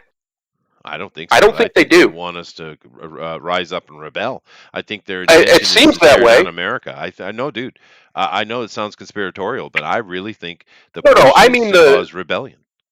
The top level big thinkers, that's what their goal is. They're trying to ignite a World War III, and that'll be rebellions all over the world. That's what it'll be. But the people in the middle who actually believe this stuff, I want them to think about what they're saying to white people in general. And think what happens when white people agree with you. It's not what you think. When white people agree about race, that race as a concept matters, it's never been good for anybody who isn't white. Yeah. Ever. Yeah, that's true. It just creates animosity. Well, the thing that Eric had made a comment earlier about was the fact that why are the puppets themselves black instead of having humans? Because puppets are colorful, but they're not human. That's kind of the theme. Can you think of a white puppet on the show that's Well, distinctly there are no white human persons? puppets. They're Yeah. all monsters. That's the point. The monsters of Sesame Street, and the humans are interacting with them. So having a human puppet in and of itself is weird. But you know, Racist is what it is. it is racist, is what Straight up racist. But look at this right here. The work to dismantle racism begins by helping children understand what racism is and how it hurts people. Okay, fair enough. Launching today, our new ABCs of racial literacy resources are designed to help families celebrate their own unique identities and answer children's sometimes tough questions about race and racism. Now, here's the thing. Is this a true statement? Or are we going to be bashing white people like everybody else?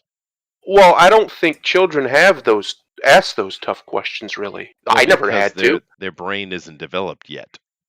Well, not only that, their brain doesn't care. By and large, they simply don't care. It didn't matter to me. If the kid had a cool toy, I wanted to play with him. Didn't care what race he was. Nope. The only time I ever cared is when I wanted to date a black girl and some white guy gave me grief for it. Yeah. And her family gave us grief. When I was real young, I was like 13. Her family didn't like it. But other than that, I didn't care. Nobody cared in my generation, especially we grew up in a post-racial society for real. I'm not saying there wasn't some stuff, but largely the vast majority of America there wasn't. We didn't care. No one cared. We just saw each other as equals. For the first time, they won. They got what they said they wanted, and it wasn't enough. Well, no, of course that's the big point right there. The thing I don't believe this statement anyway, because what we've seen is absolute white bashing. They had an example in Victoria. It came out the other day. I watched a show called a channel called Bearing, and he's a funny Australian bear. I get a kick out of him. He was talking about an example that happened in Victoria where they made their elementary school boys all stand up in an assembly, all the boys, and apologize for being boys. Yeah. I don't need to repeat that, do I? I think I was very clear. It was succinct. Very clear. Yeah. But I don't believe Sesame Street. I don't believe you. I think what you're going to do is you're going to push anti-whiteness is what you're going to do. Yes. Well, if you read a little bit more of that, I wonder if the creator of Sesame Street, or at least the creator of the Muppets, knew that his entire shows always stood for communism. Because equity is just communism.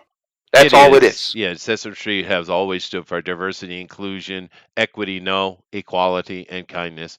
I don't believe he was a communist. Say that. Well, no, this is communist speech for sure. Equity is a horrible idea, not equality. But that's the talking point. You know, Biden's been on his equity thing, and if you don't understand what that means, I'm sure you do, but just in case, well, basically what they're saying is they want an equality of outcome, not an equality of opportunity. Yes, which is ridiculous and impossible. Which is ridiculous. You as a human being cannot guarantee that for yourself from 1 minute to the next. No. How in God's name are you going to do it for society? Anybody? Bearing and sugar tits. That's right, Raythula. No, I agree, dude. And once again, this brings me to the question of how far does this go? I mean, it's infected Sesame Street of all things, Eric. Sesame Street. Yeah, Sesame Street is my favorite show as a young kid. And Yeah. I didn't think of color. And I'm looking at pictures now of the cast. There was barely any white people in the cast. Barely. It was always a mixture of people. Hispanic, black, Well, you a had couple white. It was mostly Hispanic and black. And Yeah, then the different colored Muppets, all different colors. They were not monsters. humans, They're but not monsters. human, Yeah. And there was a white Well, dude. Ernie and Bert were a little weird, but yeah. Yeah, that's true. But there was a white dude. I can't remember his name. Looked like he had a broomstick up his ass all the time. The sweater guy. It's outrageous. And the thing is, The old white guy, Mr. Hooper? Was it Hooper? That maybe it was sounds Mr. right. Hooper, yeah, That sounds yeah, right, yeah, yeah. But I this like is- me Grimlock King's comment over here. Wait for that special episode when Elmo learns what the N-word is. Oh, that'll be good. Yeah. That'll be good. No, the meme. Is this the same guy doing the Elmo voice that had to, no, they kicked him out. Have to get fired because of pedophilia?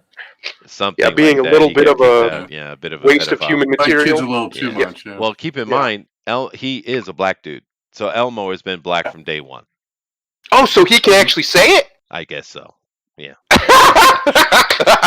Oh, I'm going to record that one. Actually, Sesame Street's on HBO now. It's not on PBS anymore, Yeah, right? they canceled it on PBS a long time ago. Yeah, well, I think HBO owns it now. Yeah, you have to pay to watch it now. Yeah, it's and that's fine. Good, that's good. That's a good thing. Oh man! But Eric and I were having this conversation before I move on because I just kind of got some normal stuff after this. But Eric and I were kind of talking about this conversation. I mean, how far does it go, and what do you do as a parent? I mean, it's all around you. You're being inundated by it. The school system is polluted beyond repair, I would say. So you're kind of forced to homeschool your kids. But in homeschooling your kids brings its own difficulties, although I've seen a lot of communities that are homeschooling their kids in community. And therefore, yada, yada, yada, I could take this to the nth degree, but, you get my point.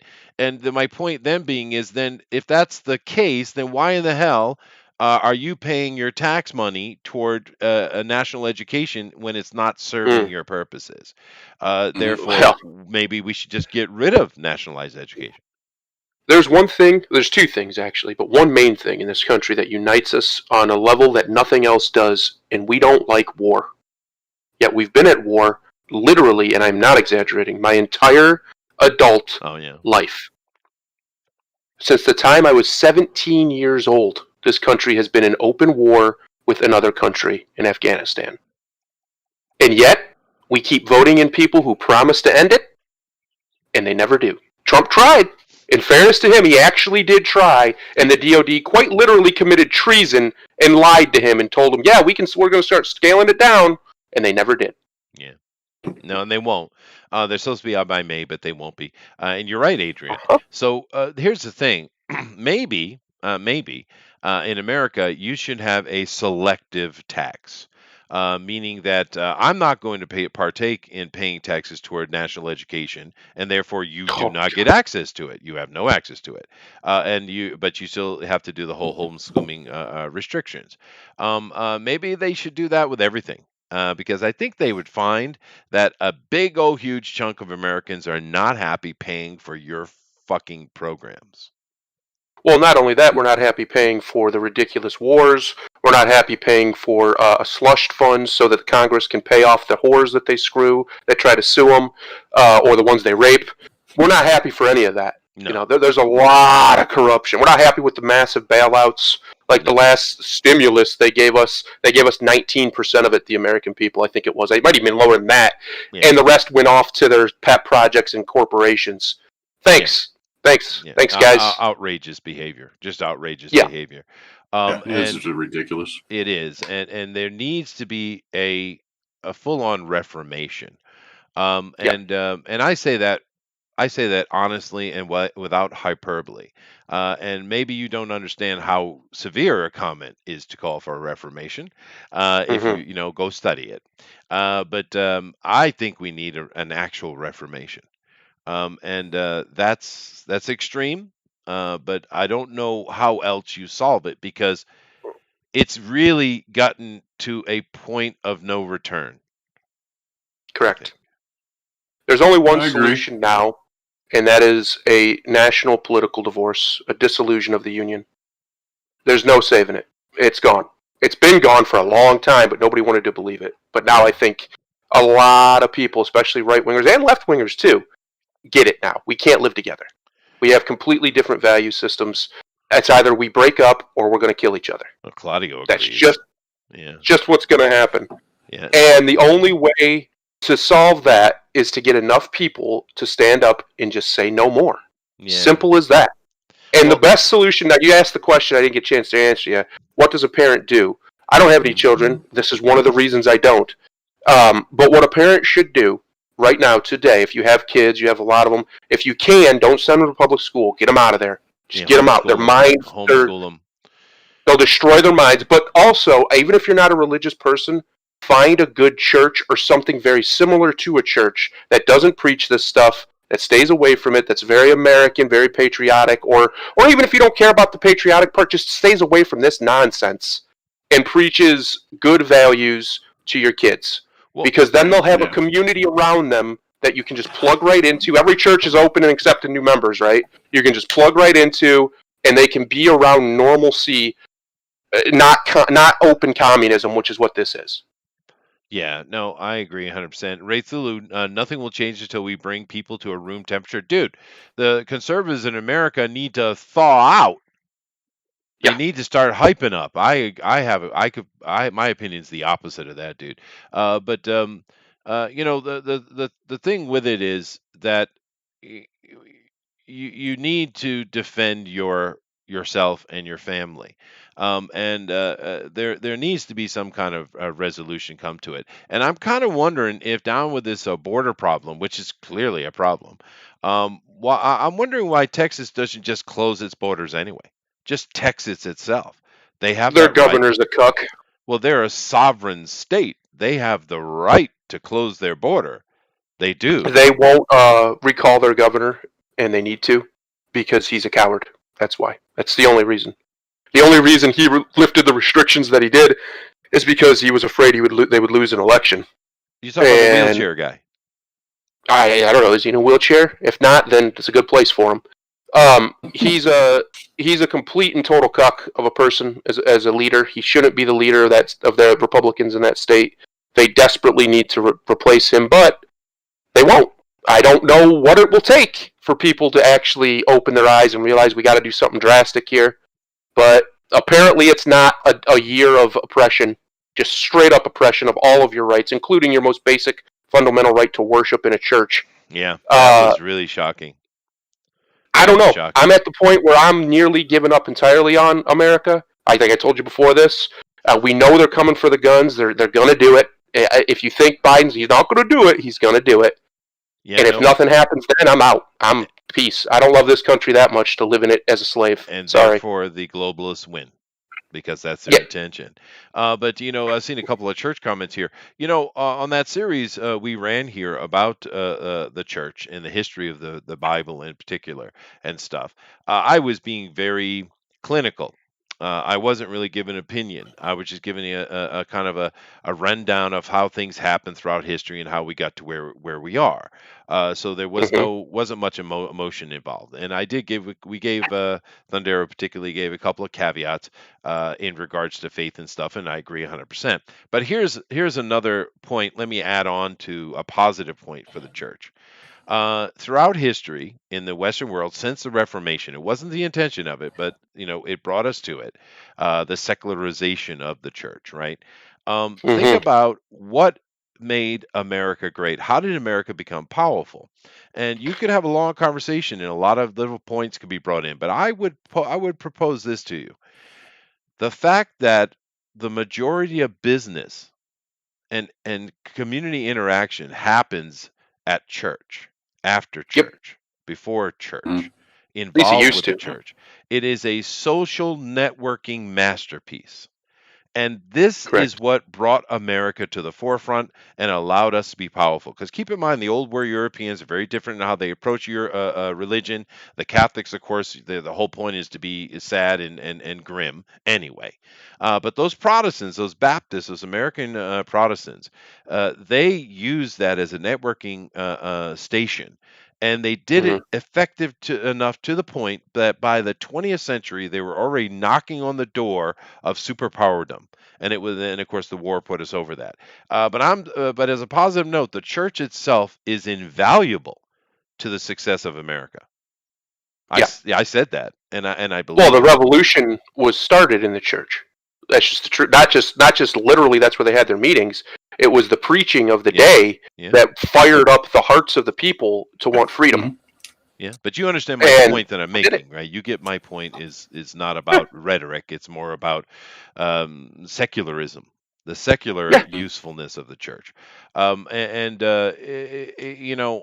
the church has been under really harsh attack, and this is something that has shocked me over the past so many years because I understand they don't like Christians and all, but they have gone to such a point, Eric, that they are siding with not just the Muslims but the Islamists over Christians.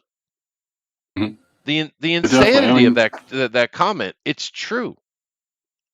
Exactly. And, here in Illinois and most of Missouri, as far as I know, it was probably the same around Fundero.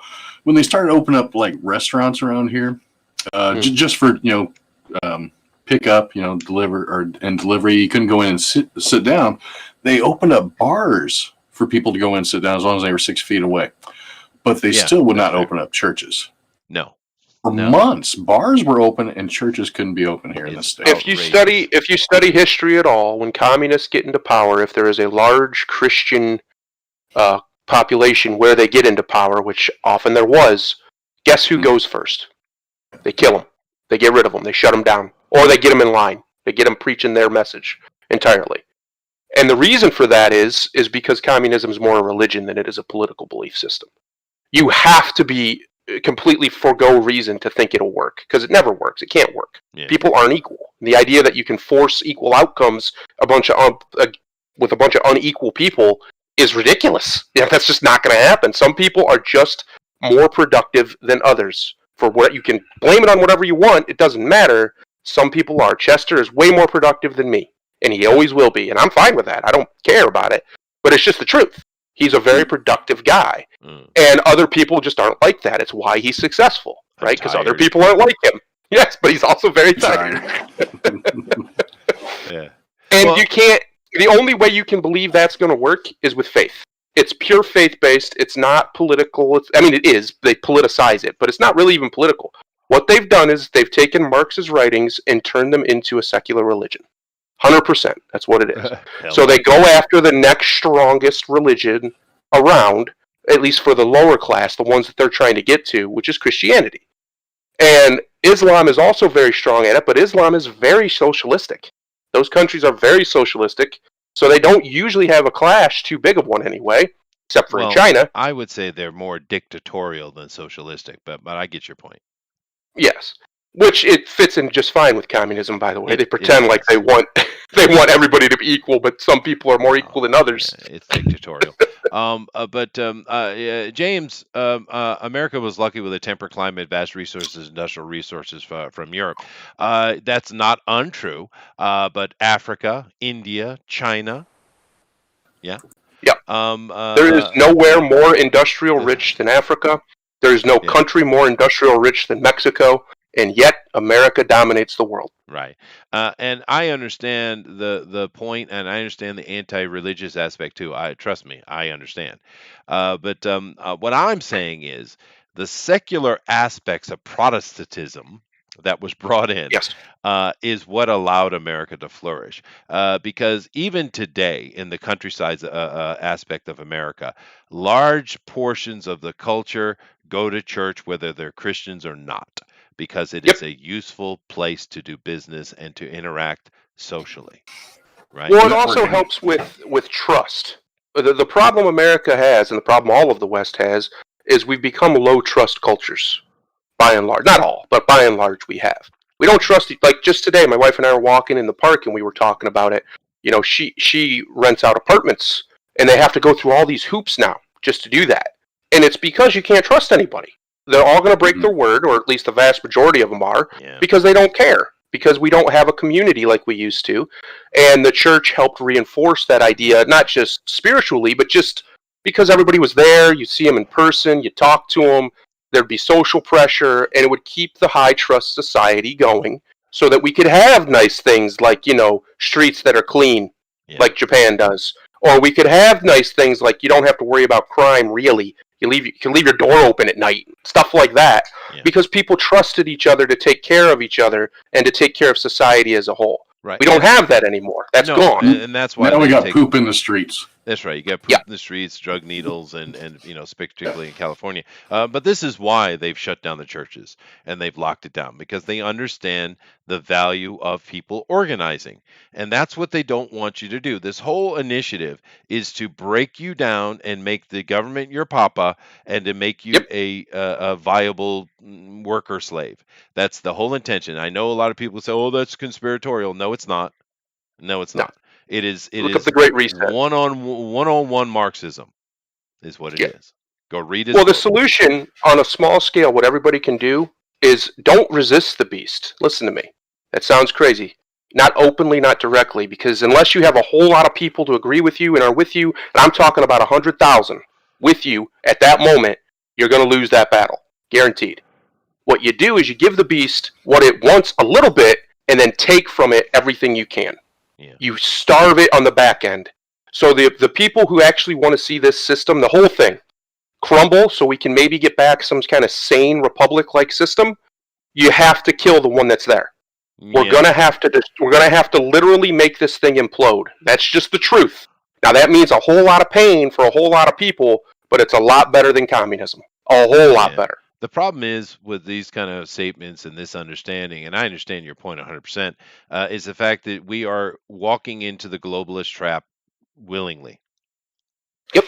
I mean, Spring it on 'em. look how easy it was for them to do this.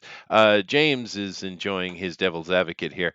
Africa has transportation problems to access and remove resources compared to North America. Actually, it would be easier to do in Africa than it was in America. Way They had a lot easier. of trouble. Way easier. But Yeah. that's not even the point. Let me give an example. There's an interview that I've seen where a Chinaman is talking to an African man, right? And the Chinaman is angry because the Chinese had come in, they had built trains, they had built all this huge infrastructure, and moved on to the next area, because their Belt and Roads Initiative, they're trying to get a corner market on the Silk Road. The modern Silk Road is what they're trying to do. Fair enough. And he was angry with this black guy, and he really dug into him hard because he said, we built this for you. We left it, and in no time, you guys just neglected and destroyed it. You can't maintain anything. You can't keep anything. This is absolutely ridiculous. You're a useless shit people. Transliterating from the Chinese, but that's what he said, right? And the African guy just backed up and had nothing to say, because they do it all the time, James. You know how many billions and billions and billions of frickin' dollars and time we put into Africa, and none of it has come to naught. None of it, because they won't maintain it. That's a culture problem, dude. But I can tell you right where that's from. You don't want to die on that hill, James. You don't want to die on that hill. It's from a documentary called Empire of Dirt or Empire of Dust, something like that. It's very good. It's about a Chinese businessman trying to build infrastructure in Africa so they can get the resources out of Africa, and he has nothing but trouble with the local population just being lazy and incompetent.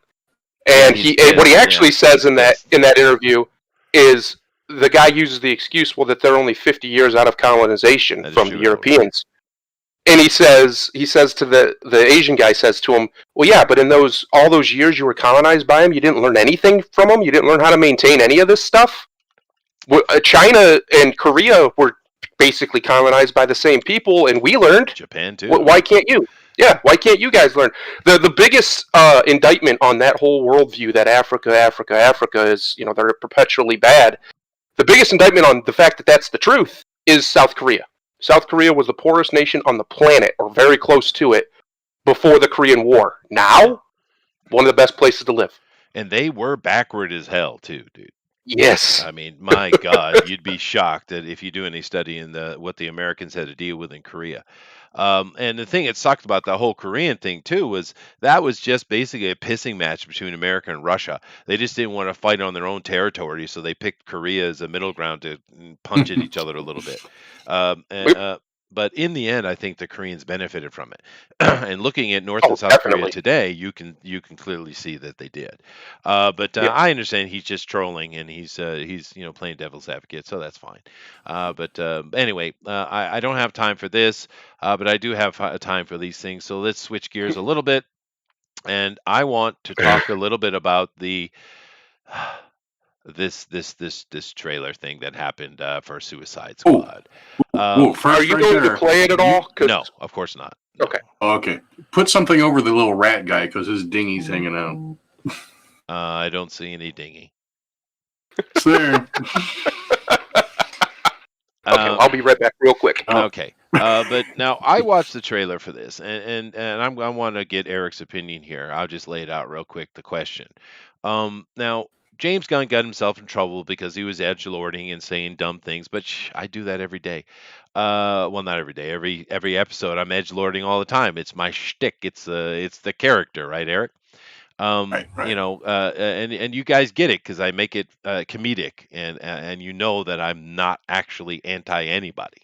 But that's the joke. And James Gunn's doing the same thing. Some people took it a little more literal than they probably should have, but well enough. He got himself in trouble, but now he's out of trouble. Okay, you can have your opinion on that as you like. However, I don't know much of his work. I do know the Guardian stuff. My family loves the Guardian stuff more than any of the other Marvel movies. Now, me particularly, that's not true, but I am a comic book fan. But they are enjoyable. So James Gunn, in my opinion, I've seen 2 of his movies and I liked them. This trailer that came out, which I shall not play, it was lackluster, dude. I'm surprised. Now, a trailer doesn't necessarily indicate the quality of the movie. I get that. But I was surprised how dull it was, Eric. I thought it was an attempt to try to make Guardians 3 with DC characters, but not as good as what the trailer seemed to me. Because, I think Idris Elba, he's an excellent actor, I think. He's fine. And John Cena, he's okay. But, I mean, then you got Michael Rourke in here, and James Gunn's brother is the little rat creature. So there's 2 characters right there from Guardians of the Galaxy. It seemed like he was just trying to keep up with the Guardians of the Galaxy, but do it with something else, and not as funny. Well, that's what I think we're getting. We're getting a Guardians-esque DC movie, and I'm fine with that. But it was so boring, dude. Let me go see if I can find let me just bring an image up. It'd probably be better than that page isn't great. Let's see. I'll just pick this one right here, I guess. But and Idris Elba is fine. He can act. He's fine. But and these images are different than that picture, that old picture anyway. This is like a newer picture. But I just really didn't understand why they didn't put out a more bang trailer that would get my attention, because I was like, huh? And another problem they had with it, Eric, was the same thing they did in the first Suicide Squad. Suicide Squad, for anyone who's read it, is a great premise, but they are a street level threat respawn team, is what they are, right? They are not world ending level of defense. They're not. These are normal humans. Maybe they have a little power here or there, or they got some tech, but they're not the Avengers or the Justice League at all. They're street level. They can't take on Starro. There's no way they could take on Starro. It's like, what? Starro? And there's an animated movie that's coming out where they're going to beat Superman? What? And then the first one, taking on Enchantress. What? It doesn't make sense. Harley Quinn's running around with a freaking baseball bat, dude. She's a psychiatrist. Did you see in the trailer she leapt freaking 70 feet through the air? What? I haven't watched the trailer. I have no interest in this movie. The only thing I'm interested in is laughing at John Cena, because I have an eternal hatred for John Cena that'll probably never die. So if he's made out to look like a joke, I'm cool with that. He is. Then you need to watch the trailer, because he says he'll eat a beach full of dicks. I believe John Cena has actually done this, so I wouldn't be surprised. Patriotism. I don't know your guys' opinion on it here. I only laughed at 2 jokes in the trailer, but the movie could be good. It could be. Fair enough. That's why I did put that caveat on it. But I would say it does look better in the first one. It does. It does. Yeah, I'll give it that. It looks better in the first one. Why is Harley Quinn in it? I don't know. Here's my question. He wants to make this campy and goofy, obviously, right? I mean, look at that. Obviously, that's what he's going for. Then why not just go for it? Yeah. Make it 60s style Batman. Make it that goofy. Just do it. I bet that would be I bet that'd be a bigger draw than whatever this is going to be. Because it was great. 60s Batman stuff was ridiculous and super campy and tongue-in-cheek, but it was great. I love it. I still think it's one of the best Batmans ever done because you could do the ridiculous comic book stuff in that environment. You can't do it in a movie and have people believe it. Like, Starro is ridiculous. He's a silly character. But if you went full-on into... Yeah, and if you went full-on into the ridiculous super camp with bangs popping up when they punch somebody, just nonsense like that... Sure, why not? Why not? Why not have Starro? You remember those Captain America movies that came out? You remember them and how it was completely toned down from the other movies because these are people who have very little power, so they were fighting spies and things like that. Yes. Normal stuff. That is what they should be doing with the Suicide Squad. But no, where they're trying to be Justice League or something. And it's just dumb, dude. It's just straight up dumb. And now it looks like he's making them even more of a, well, I guess they weren't originally a parody, but now they are, of Avengers or of Justice League or whatever. And it's just not, I don't think it's going to work. I think you're going to get a few laughs out of it, and that'll be about it. Other than that, it'll just be a basic action movie. It won't do anything special. Nobody's going to be made a star out of this. When they could actually have done something, and I think James Gunn could probably pull that off. A 60s style Batman, over-the-top, ridiculous thing. Just nonsensical. Yeah. Yeah, that's fair, Rod. Yeah, that's fair. Yeah, no, I don't know. It could be a great movie. My only comment really is on the threat. The antagonist is way beyond their ability. Again, and I don't understand why you put out such a lackluster trailer. I mean, you're trying to sell this movie, and that I don't even understand. There were plenty of explosions and stuff in that trailer, but it just was boring. It was dull. How? I don't know how. I'm a bit put back on how unaffected I was by that trailer.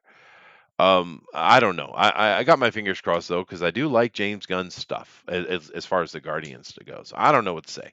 But anyway, James Gunn could actually do my idea, and he could have like maybe Idris Elba's character be completely serious, 100% deadpan, no selling the nonsense around him. And I think that would just be amazing. I think that could be hilarious, especially with Cena. I mean, look at him. Look how ridiculous he looks. Come on, I'm supposed to take that seriously? That's ridiculous. Well, and I'm not supposed to take it seriously, so don't try and make me believe that this character believes he looks good. No, don't do that. They actually joke about his appearance in the trailer. Wearing a toilet bowl on his head. Yeah, he's got a toilet bowl on his head. Adrian says, to be fair, Suicide Squad has been out of the street level stuff in the comics for the most part for a while. Well, who's the lineup then? Right? I mean, if the lineup is appropriate, then that's fine. And the concept of Suicide Squad is great. It's a great concept. And I can't believe they keep dropping the ball on this shit. It's such a win-win idea. Yeah. I don't know. You know what will save this movie, though? The voice actor for King Shark. Yeah. Sylvester Stallone. Yeah, right. Well, you know what's sad? Is in the second Guardians movie, Sylvester Stallone still has all the star power in that whole movie. He does. Like, he's just way more than everybody else, and he's, 60, 70 years old? That's ridiculous. Yeah. Now, well, I just watched the Sylvester Stallone movie yesterday with my wife. We watched Backtrace, a couple of years ago movie, and it had super low ratings on the IMDb or BD or whatever it is, but it was fine. It was a 5 movie, I think. I was surprised to see Sylvester, because Sylvester never really got into the DTV market thing, the direct to video market, like a lot of these aging actors. He's I think he's managed his money properly, unlike Nicolas Cage, who's the king of DTV, and awesome. But I was surprised to see him in that movie. He must have liked the script, but it was interesting. It wasn't as bad as it could have been. If you want to see good Sly nowadays, the Creed movies, him playing an old Rocky as a mentor is actually really good. It is good. I agree. I've heard those good. I haven't checked them out yet. Hey, Chester, you said you like James Gunn stuff. Have you seen his R-rated Peanuts live-action shorts? No, I've only. Of course, the pedophile has that. Of course he does. I've heard about it. We did. He's got Michael Rosenbaum playing Charlie Brown. Oh my God. No, I've only know his Guardian stuff. Yeah, I only know his Guardian stuff. Let's see. I had one other one here. Oh yeah, this is kind of our last important comment.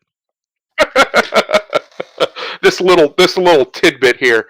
Marvel drops Diamond for Penguin Random House. Chester, you know what I get to say? I told you so.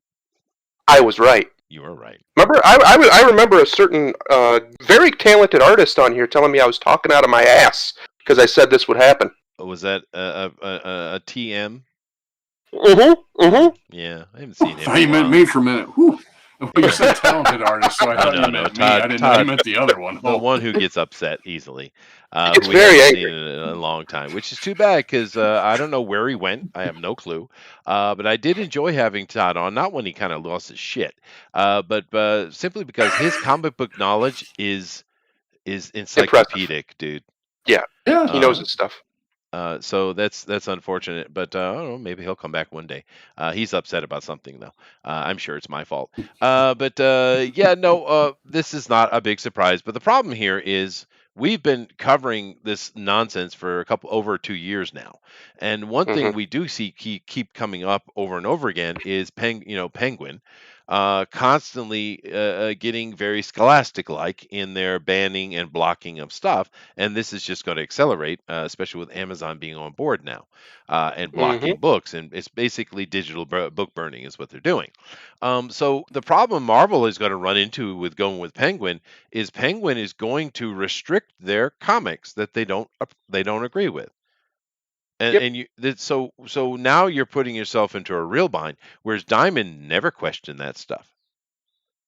Well, here's the other thing: is I think this is all just basically rearranging the deck chairs on the Titanic. To be honest, the problem, I mean, as much as I dislike Diamond for many, many reasons, and I've stated them plenty of times, they're not really the problem. The problem is the quality that they're putting out to the customers, and the fact that they have, like you said, AT&T wants to chase an audience, that they're chasing an audience instead of, writing for the audience they have.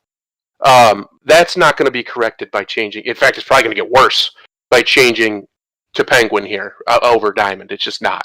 No. So they can keep all they're doing here is they're trying to make sure that profit margin number looks better, because they wouldn't have done this if it wasn't about money, right? So they want that to look better to the shareholders and to the bosses at Disney. But again, it's just a short-term solution to a long-term problem, and it's not going to solve the real problems. But they're going to keep doing this for a while, and then eventually, I still say Disney's going to eventually do what they did to LucasArts, and their job will be to control the IPs, and other people will make it. Yeah. And I'm kind of wondering, Eric, maybe you could check this real quick. Does Disney own Penguin yet? No, I don't think. That's what I was just thinking. I don't think they do, but this might be kind of give Marvel to them, then maybe go out and buy Penguin Random House after this. Yeah, maybe. That could come down like a year from now. Yeah. But, they are allowing Diamond to still distribute Marvel through Penguin House. Yeah, but they're going to restrict certain things. Well, we don't agree with this, so this is inappropriate messaging. Oh, I agree with that. I agree with that. I read their main motivation was to try to get into a different market than just comic book shops, with Penguin Random House going in more into bookstores, because that's fair enough. It's a million. I doubt you have those over there in Japan. Here's what, Eric, you're in the Midwest, right? Books anymore, except you're in the Midwest. What's everywhere? What kind of store is literally everywhere around you? The grocery store. Well, I mean, Walmart? I'm just gonna say it. Dollar stores. They're everywhere. I can't go a mile. Not dildo store. Well, there's some of those too. I can't go a mile without running into one of the two different kinds or three different kinds of dollar stores. Actually, there's four around me. Dollar General, Dollar Tree, Dollar General, Family Dollar. What's the other one? I can't remember the other one. But there's a whole bunch of different ones. Yeah. Why have none of them tried to get their books there? Maybe even just old stuff. They would sell like crazy. People go in there because everything's so cheap. And if you want to get your kid a toy, okay, who cares? It's $1, right? It's $2.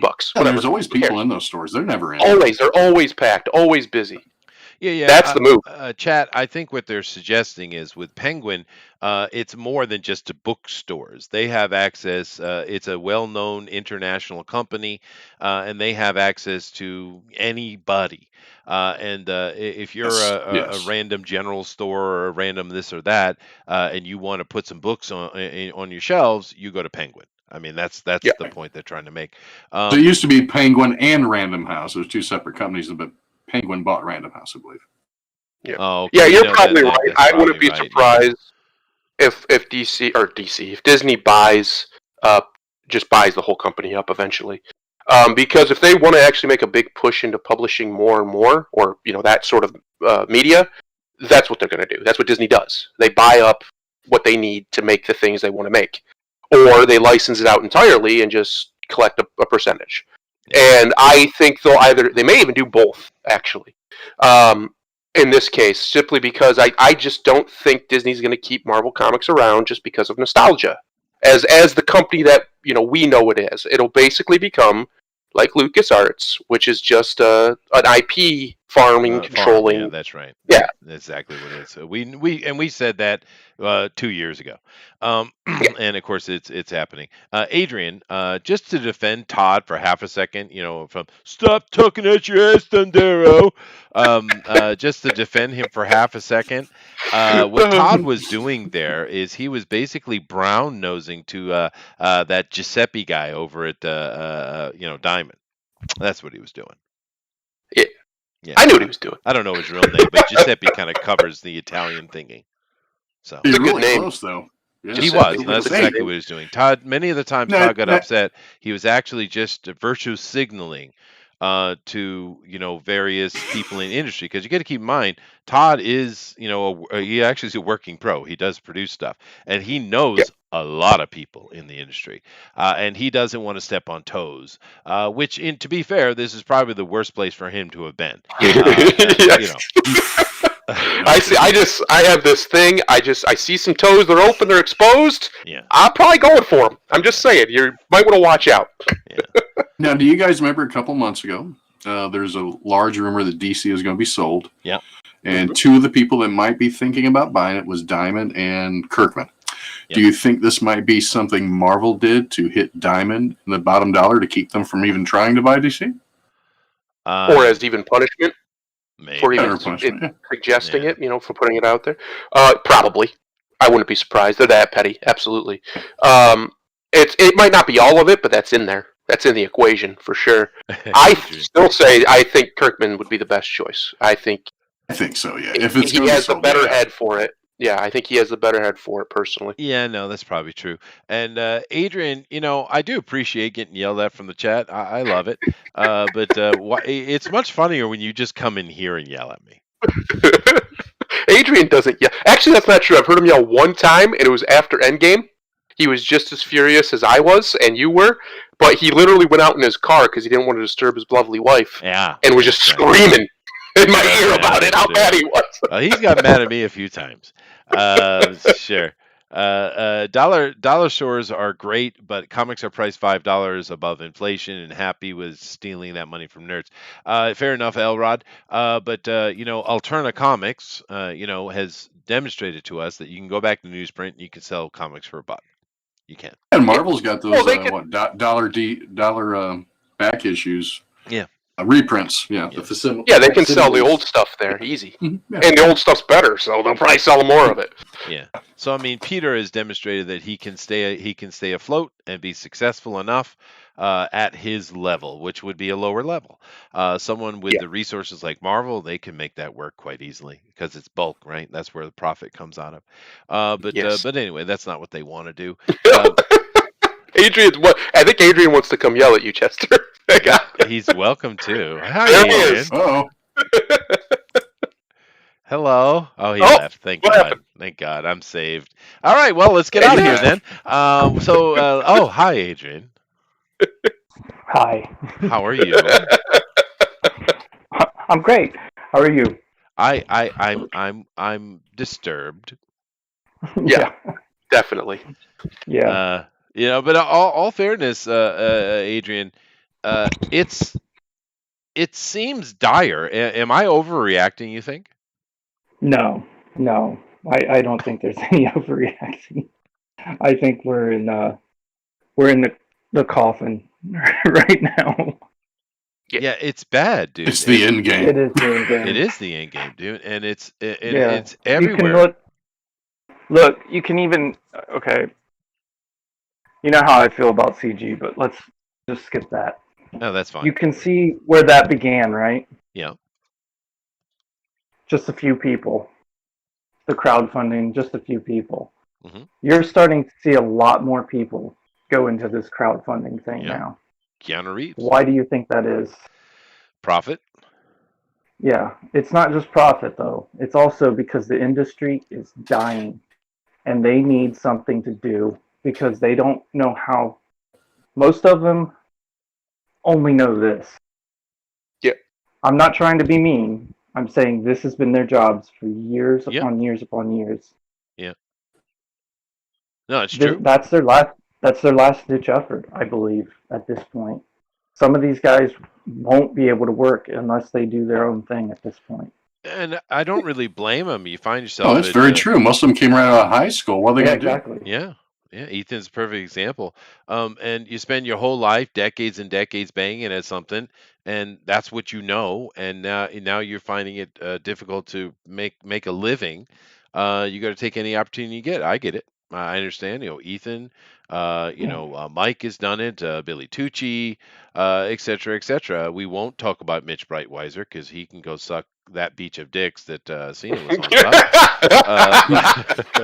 Well, and to be fair, as an artist myself, and as Eric probably can talk about being an artist as well, you've worked this many years to hone your skills and to build your skill to that level of achievement, only for it to come crashing down like that. Yeah, no, I agree.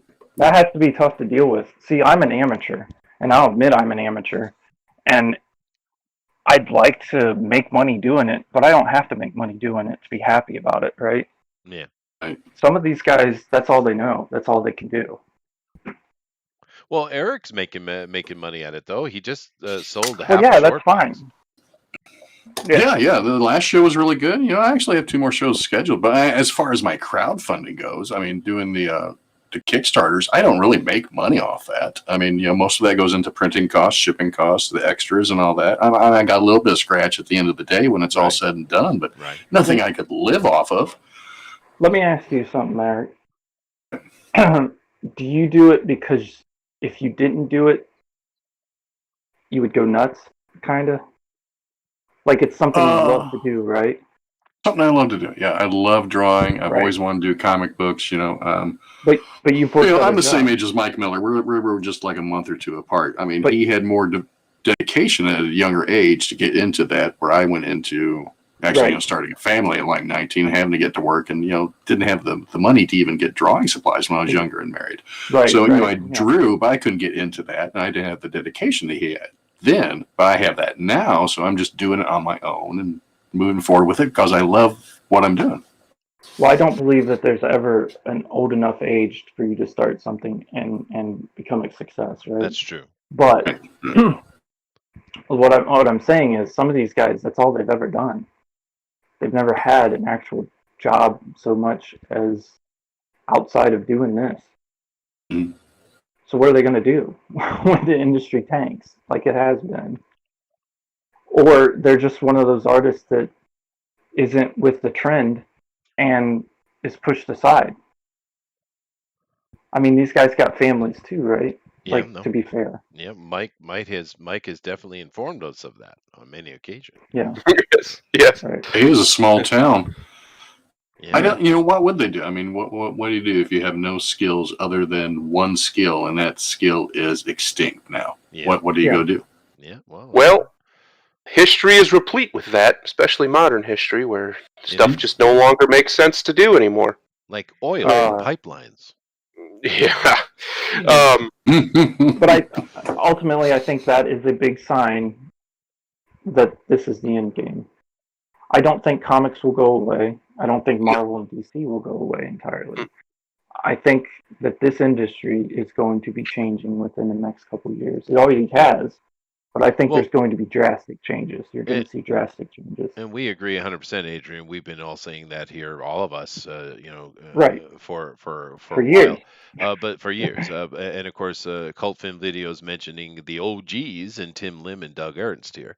But the thing that's sad about that, though, is there is an existing market. Europe and here in Asia, comic books are hot as they've ever been, and they are Yep. making money hand over Yes. fist, making money, dude. Yes. So So where did America go wrong? they went wrong with Bill Clinton getting his dick sucked in the White House. That's why. I can tell you when American comic books died. It was in 1998.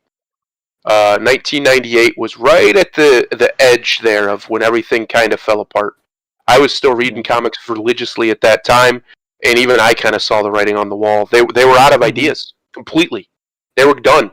Look at the 90s. It's them throwing shit at the wall, hoping something sticks. That's why there's so much stuff. That's a fair point. Yeah. And actually, let me add this little caveat, not a caveat, but let me add this point to that. One thing that the Europeans and the Asians do different than America does, and my son even pointed it out because, I mean, he was born in America, but he's raised here in Japan in this culture. He actually didn't understand the concept of it was in Asia and Europe, they will start and tell a story that has a beginning, a middle, and an end, and then they'll move on to the next story. They Yes. don't. There are a few examples, but in general, they don't constantly regurgitate the same character over and over and over to one artist to the next, etc., etc. And maybe Sure. this model is something that the Americans should try to push. And of course, this is something that the indie people can do. Put your series out, your 3 or 4 volumes, and then move on to the next character, the next story. Maybe that's Right. part of the success that they're having. I don't know. I am talking out my ass. I've been saying that for a long time. Adrian can concur with that. These Sure. to end. Now that doesn't mean forever, but for a while. I think the best thing that ever happened to Barry Allen was he died for 20 years or whatever it was. He was gone. Yeah. Fondness makes the heart grow fonder. And imagine if when they killed Superman, they left him dead for until the movie, the next movie, Superman Returns movie came out. That was his actual return as a in canon. Yeah. Oh, it would have been huge. It would have been the biggest thing of all time. And the cool thing with what you're saying about Barry Allen, it allowed the legacy aspect to come in because we got Wally West, right? Yes. And Wally is a completely different character to Barry Allen, completely different. Although for some reason in the Justice League, Ezra Miller is called Barry Allen, but he's playing Wally West. Yes. But you know what I mean. That is a way to do that. They fair enough, Rod. Well, it's a much better way of doing legacies than what they have done. That's Yeah, for sure. it is. In most recent years, where they're like, oh, well, Captain America doesn't want to be Captain America anymore, so he hands it off to this guy.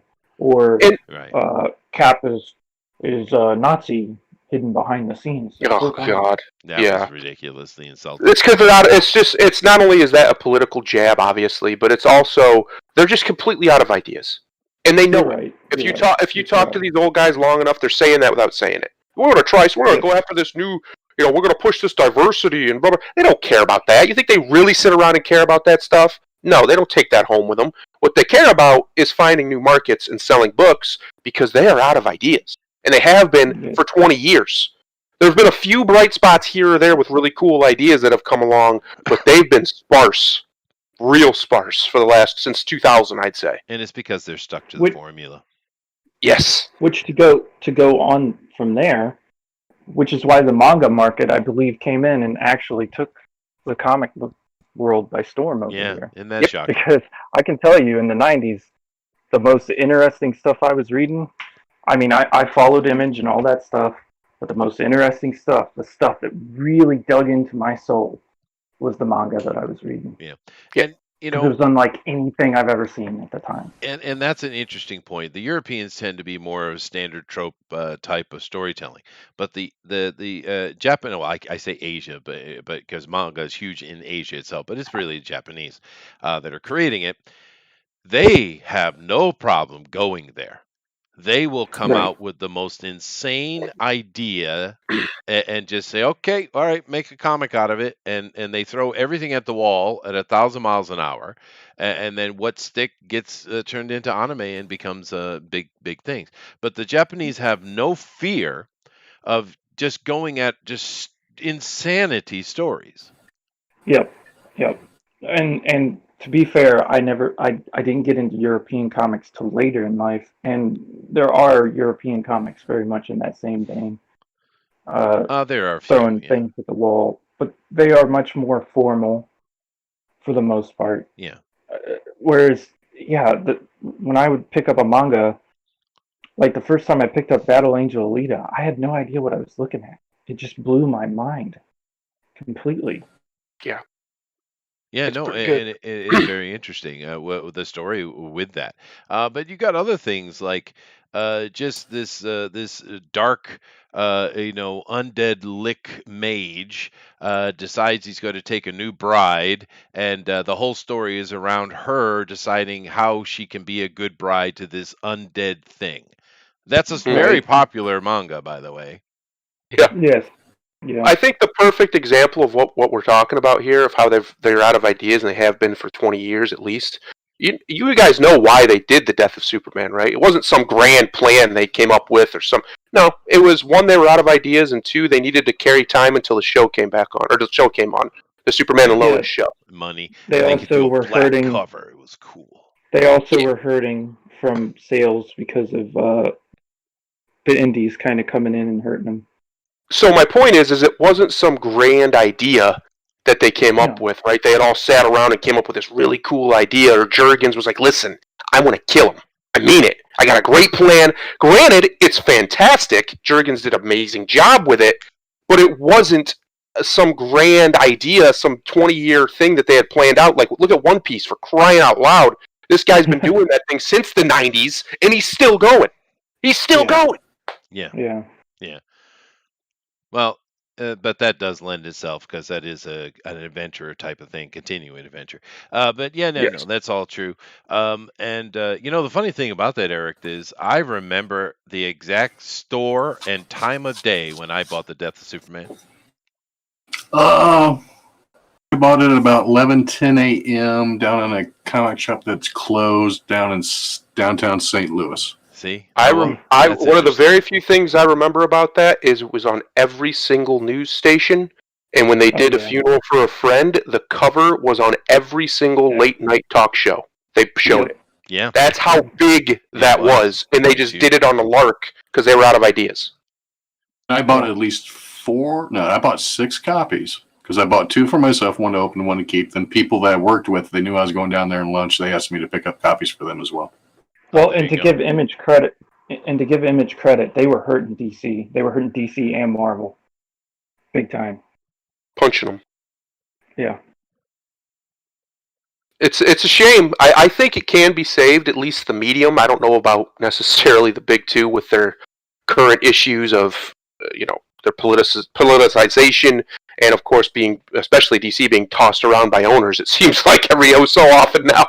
I don't know if they can be saved, quote unquote, but I still think that the medium isn't going anywhere. It's too American, it's too Western, and the fact that manga and the European markets are huge means it's going to continue on, even if it's a massive change. I think the smartest play is a service similar, maybe not Amazon directly, that would be fine too, I guess, but a service similar to them getting directly involved in it, where you could have, it's not all of your business, right? It's just part of your business, and as long as you have a good distribution model, which like Amazon obviously has one of the best ones in the world, you can cut off the logistics cost right at the ankles. Yep. No, I get your point. I understand it, but I really feel that a comic book, for the majority of people who would read a comic, it's not something you go to Amazon and buy.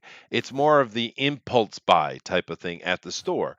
And I think one of the things that helps manga in Japan, other than the fact that it's respected, is anywhere you go to a supermarket, pick up your groceries, there's manga there. You go to the convenience store, there's manga there. Anywhere you go, there's manga. Even the pharmacy, the freaking pharmacy. Well, The problem, I'd 100% agree with you there because when I was a kid, the first comic I ever bought was at Walmart. the problem Yeah. is, guys, There you go. that whole world is gonna be gone in 20 years. You're There won't correct. really be That will stores. be a problem. Yeah. There's no need for them. They're not I mean, besides Walmart, a lot of these stores aren't really making money. They're making some money, but they're not making the money they were before Amazon. Amazon is a monster on the Are market, you on the retail market. predicting the apocalypse, sir? I'm predicting the apocalypse of brick and mortar retail. Yeah, 100%. And what did No, Amazon you're- start out selling? What was their first venture into selling stuff? Books. Books. Yes, I remember they were just books. But Just that books. might be true in the States. I don't know the evolution. I haven't lived there forever. But here in Japan, that's not happening, dude. Brick and mortar's not going anywhere. Well, I can tell you that COVID really hurt the video DVD market. I mean, it was hurting already, but my area had several family videos, and because of the whole pandemic stuff, they've been shutting down left and right That's now. too bad. Chester, Yeah. you grew up in the 80s, right? You were a young man in the 80s? I was, yeah. You went to many a mall, I'm assuming. Oh yes, man. Yeah. Now, there in my area alone, 4 malls have closed in the last 15 years. Oh wow. There's only really Malls are one. going away. Where Malls are you going pick away. up your chicks? Have you been to the mall recently? No, and I don't have any desire to go. The shops are around, but there are a bunch of them that are shut down, and there's vendors in the hallways now. more Yep. than Oh, anything. kiosks, huh? Oh yeah. Yeah, that whole Yeah. business model is just old. It's outdated. And as the internet and distribution gets better and better, and Amazon's working on it, so hopefully somebody gets up out of their head, out of their own ass, and competes with them. It's just not something that's going to be viable. I mean, Yeah. there's Well, places in this country right now you can order on Amazon and get it within an hour. Mm-hmm. Wow. That I'll is tell you impressive. another thing is that Amazon's talking about making their own stores, and when they start making their own stores, that's gonna hurt little brick and mortar Well, as well. probably because they were trying to thinking about doing their drone drops, and the government's basically said nope. You're not doing Yeah. that. Yeah. Eventually, Amazon will win that battle, though. They probably will. Jeff Bezos is Lex Probably. Luthor. He's gonna outsmart the government. Well, look, so. some people like to go to a store and buy stuff still. And That's right. I do. That's another. That's right. Yeah. I do. I Yeah, do too. I yeah. prefer it personally. But what'll happen is that'll become real Wow, niche. Jeff. That'll become more of Oh a yeah. niche thing, and not what just what everybody does. The hardest Okay, one I'll will be tell you. grocery, just because food spoils and stuff, and you don't want other people messing with your food. But I mean, you can order groceries on Amazon right now if you want. You can order them on Walmart will deliver them to your house in some places. I was Yeah. getting ready to say that's the thing that the pandemic changed as well. More people are now getting their groceries through a order service And than they paying are. a lot extra for it. He just They bought are, a but sofa people and will- couch it's from Amazon. Did you? Yeah. Wow. Yep. You're a communist. And they didn't even ring the doorbell or nothing. They just dropped it off outside my office door here. I heard Hopefully you them live in a good neighborhood. I mean, heard them dragging the cardboard across the concrete. I guess, that must be Amazon. I mean, I bought my computer last year for the first time online through Best Buy and never went in the store once. I just got it completely delivered to my house. Like I Chester, ordered the you whole can thing. you can now buy cars online. In fact, I recommend you it. can. If you're not good at haggling, buy your car on the internet. Yeah. Just do it. Oh well, I went the Nirvana. other route and made personal friends with the dealership, and Yeah. I kind of did that. Well, you're good. You're a good businessman. You can haggle with them a little bit. Talk yeah, to yeah, them. yeah, Right. yeah, yeah. A normal person, most people don't like doing that. They get intimidated. They get scared of it. They don't want to deal with it. Oh, he's lying to me. He's trying to trick me, which he might be. But if you can just cut that out entirely, yeah, just do it. Just buy it. Get it online. You Yeah, can. no, I understand that, but it is an interesting trend. I remember years back watching Tommy Sotomayor video, and now there's a dude who loves his community and is trying desperately to save it. Trying. Yeah. And he's trying. And he had moved to another place in the country because where he was living it was just too dangerous. It was bad. But he moved into a white neighborhood. And Tommy Sotomayor is a black guy if you don't know who he is. And he's constantly trying to talk to black people about the destructive nature of their culture. But nevertheless, he had moved to this white neighborhood, and he had ordered a big old TV because he's a successful YouTuber making money. And he came, and it wasn't sitting out front. He was a bit worried. And then within a few seconds, there was a knock on his door, and it was his neighbor. And the neighbor had seen it out on the curb, and they were like, "Oh well, better to put that safe." So they picked it up and they put it undercover. And then, of course, when they saw him come home, they went out and brought it over to him. And he was like, Yeah. he couldn't believe it. He said, because he was really nervous about living in this white neighborhood. He's a black guy. They're white people that going to hate him. And of course, he said, these people who are supposed to hate me, these supposed white supremacists, because all white people are bad, were the nicest people I've ever met in my life, and they looked out for me. Yeah. It's an interesting point about, curbside delivery. I was kind of playing on Eric's point. Sounds like a lie. It might be. Who knows? It's a YouTuber, right? But it was the point that he was trying to make. I think is more important. That don't judge the book by its cover, and people are not at all what you think they could be, and the fact that who's the dumbass mailman that's going to leave a frickin' giant screen TV on the goddamn curb? Yeah, it's pretty ridiculous what they'll leave on your. I ordered a punching bag recently, a nice big 70-pound punching bag, came all filled and everything. Yeah. And they just left it on my porch. Good thing I was home. What if somebody's like, "Hey, free punching bag"? Just come on by and have one. I got one of those hanging on the lanai. It's a good decoration. Yes. I have yet to hang mine, but I do need to get it hung. I use it every I few months. I got one or in so. the garage too. Yeah. Actually, I don't have it anymore. I gave that away to a group of kids that actually used it. So, but yeah, no punching bags. Oh goodness gracious. Anyway, I'm way past my time. Ridiculously so. But that's okay. I mainly have just a bunch of fiddly office work today, so it's not a big deal. Just means I got to work faster. All right. So, but I got to jump. We got to get out of here. Thank you all for coming in here.